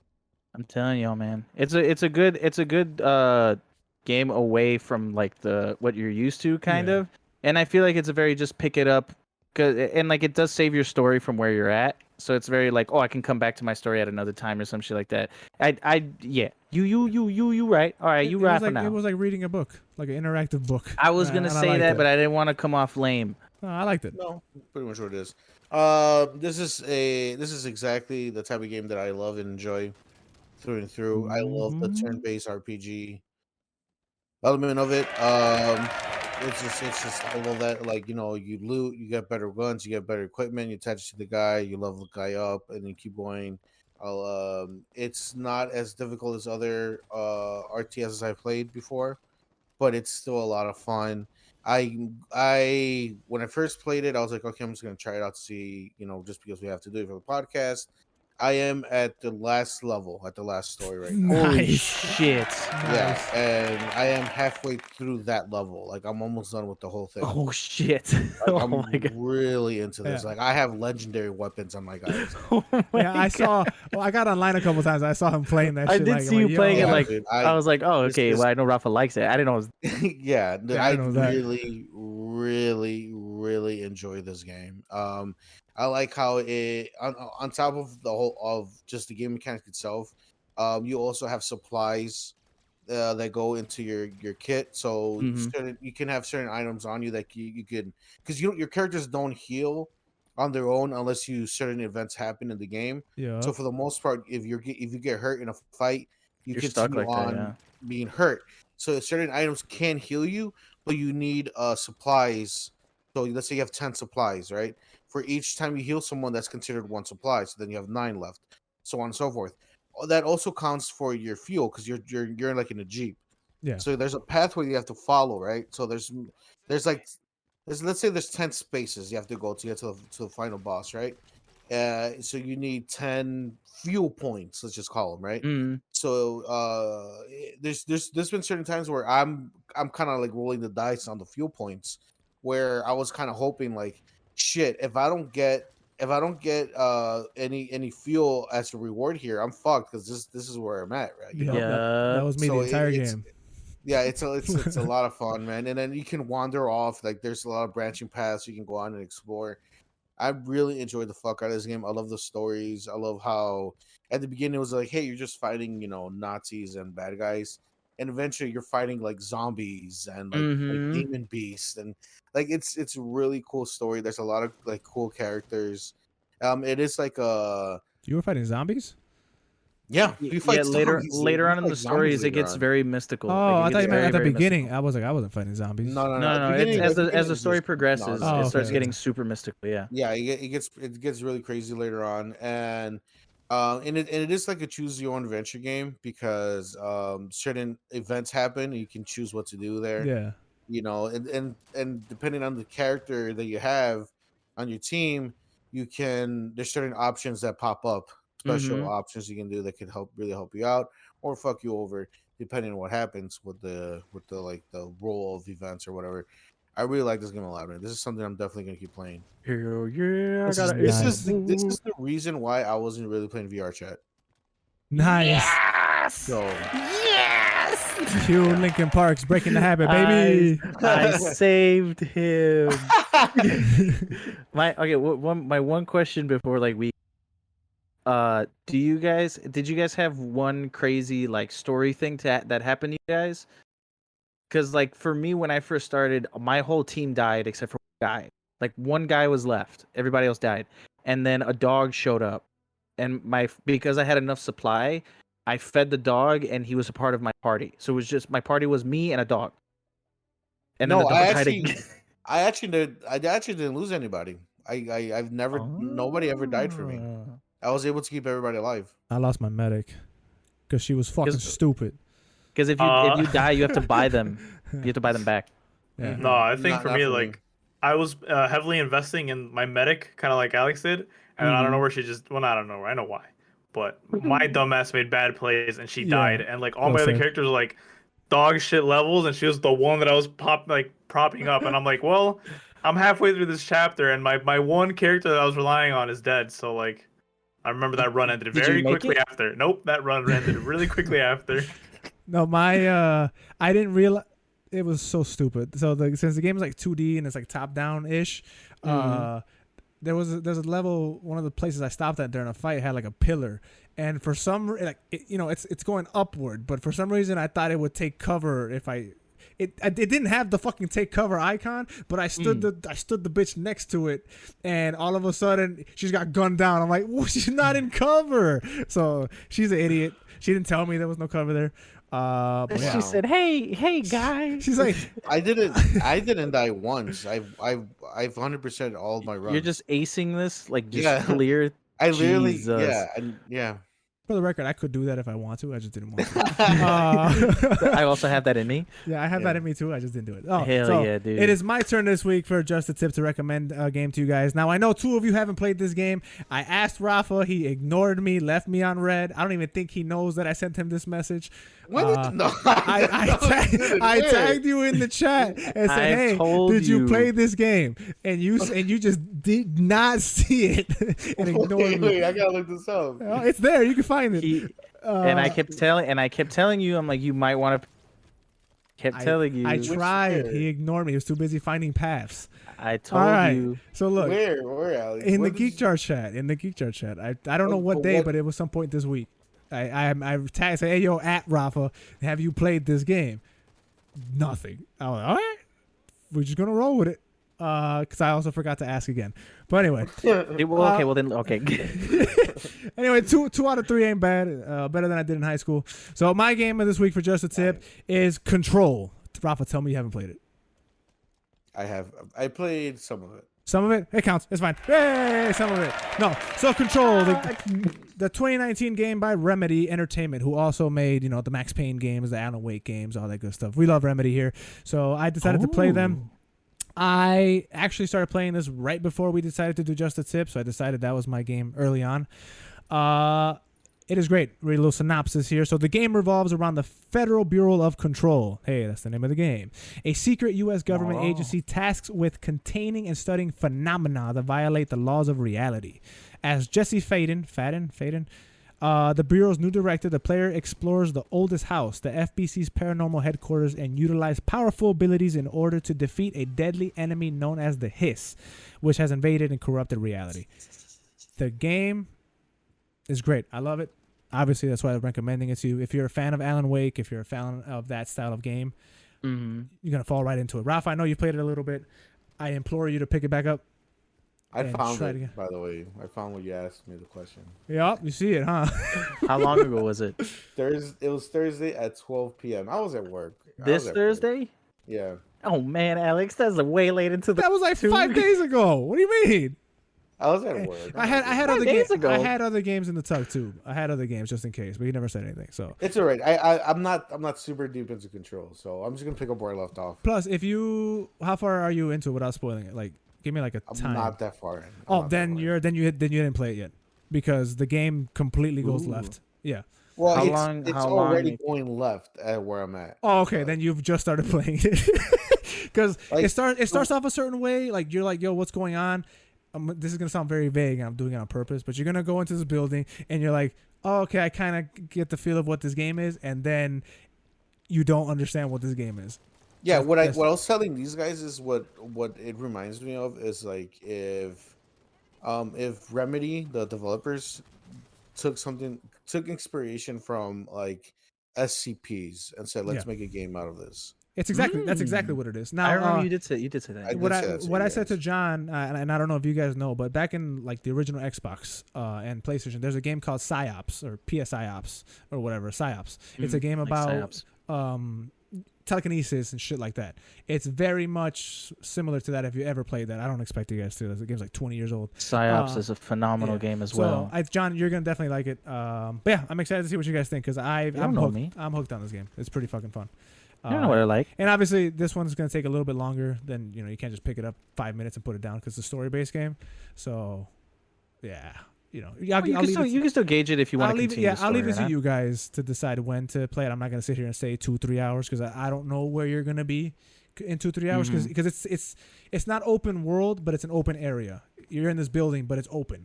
You know what I'm saying? So there's that. Yeah. That's it. Any other thoughts? Okay. Any other closing remarks?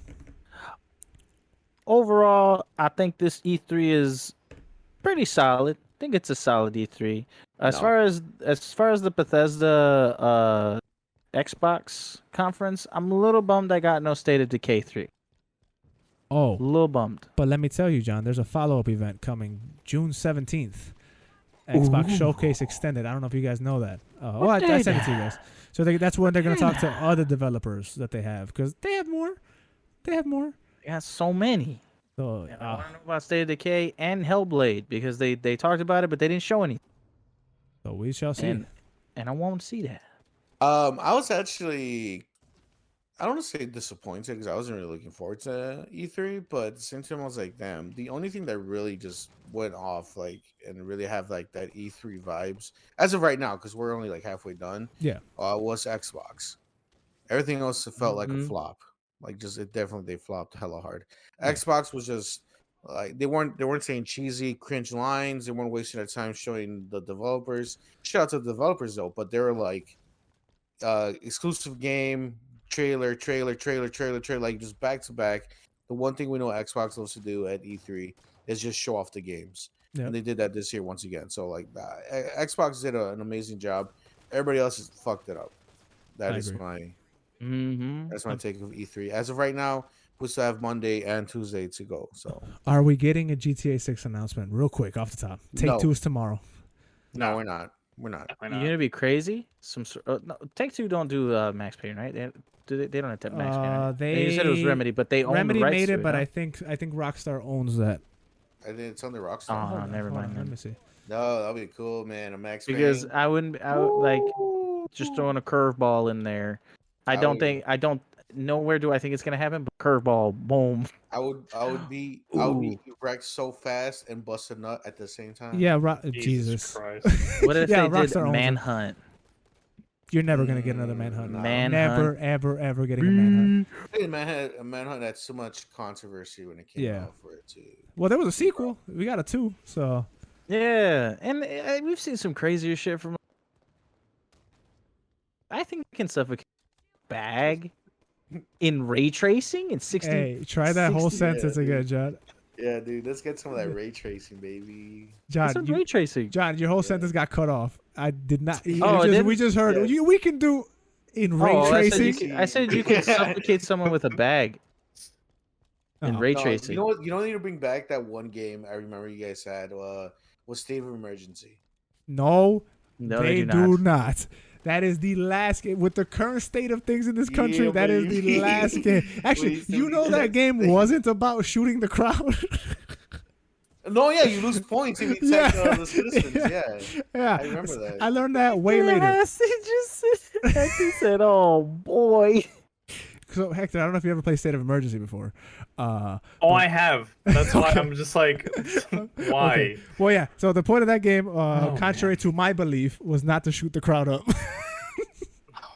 Because boy, I let them have it. This was no rushing before no rushing. Just let it go. Yeah, I was no rushing at the beating mall. everybody up. I was at the park. Dude, I was everywhere. But anyway, you know what? You're right. Yeah, you lose points. But I was like, I was in no rushing. Like, what is the problem?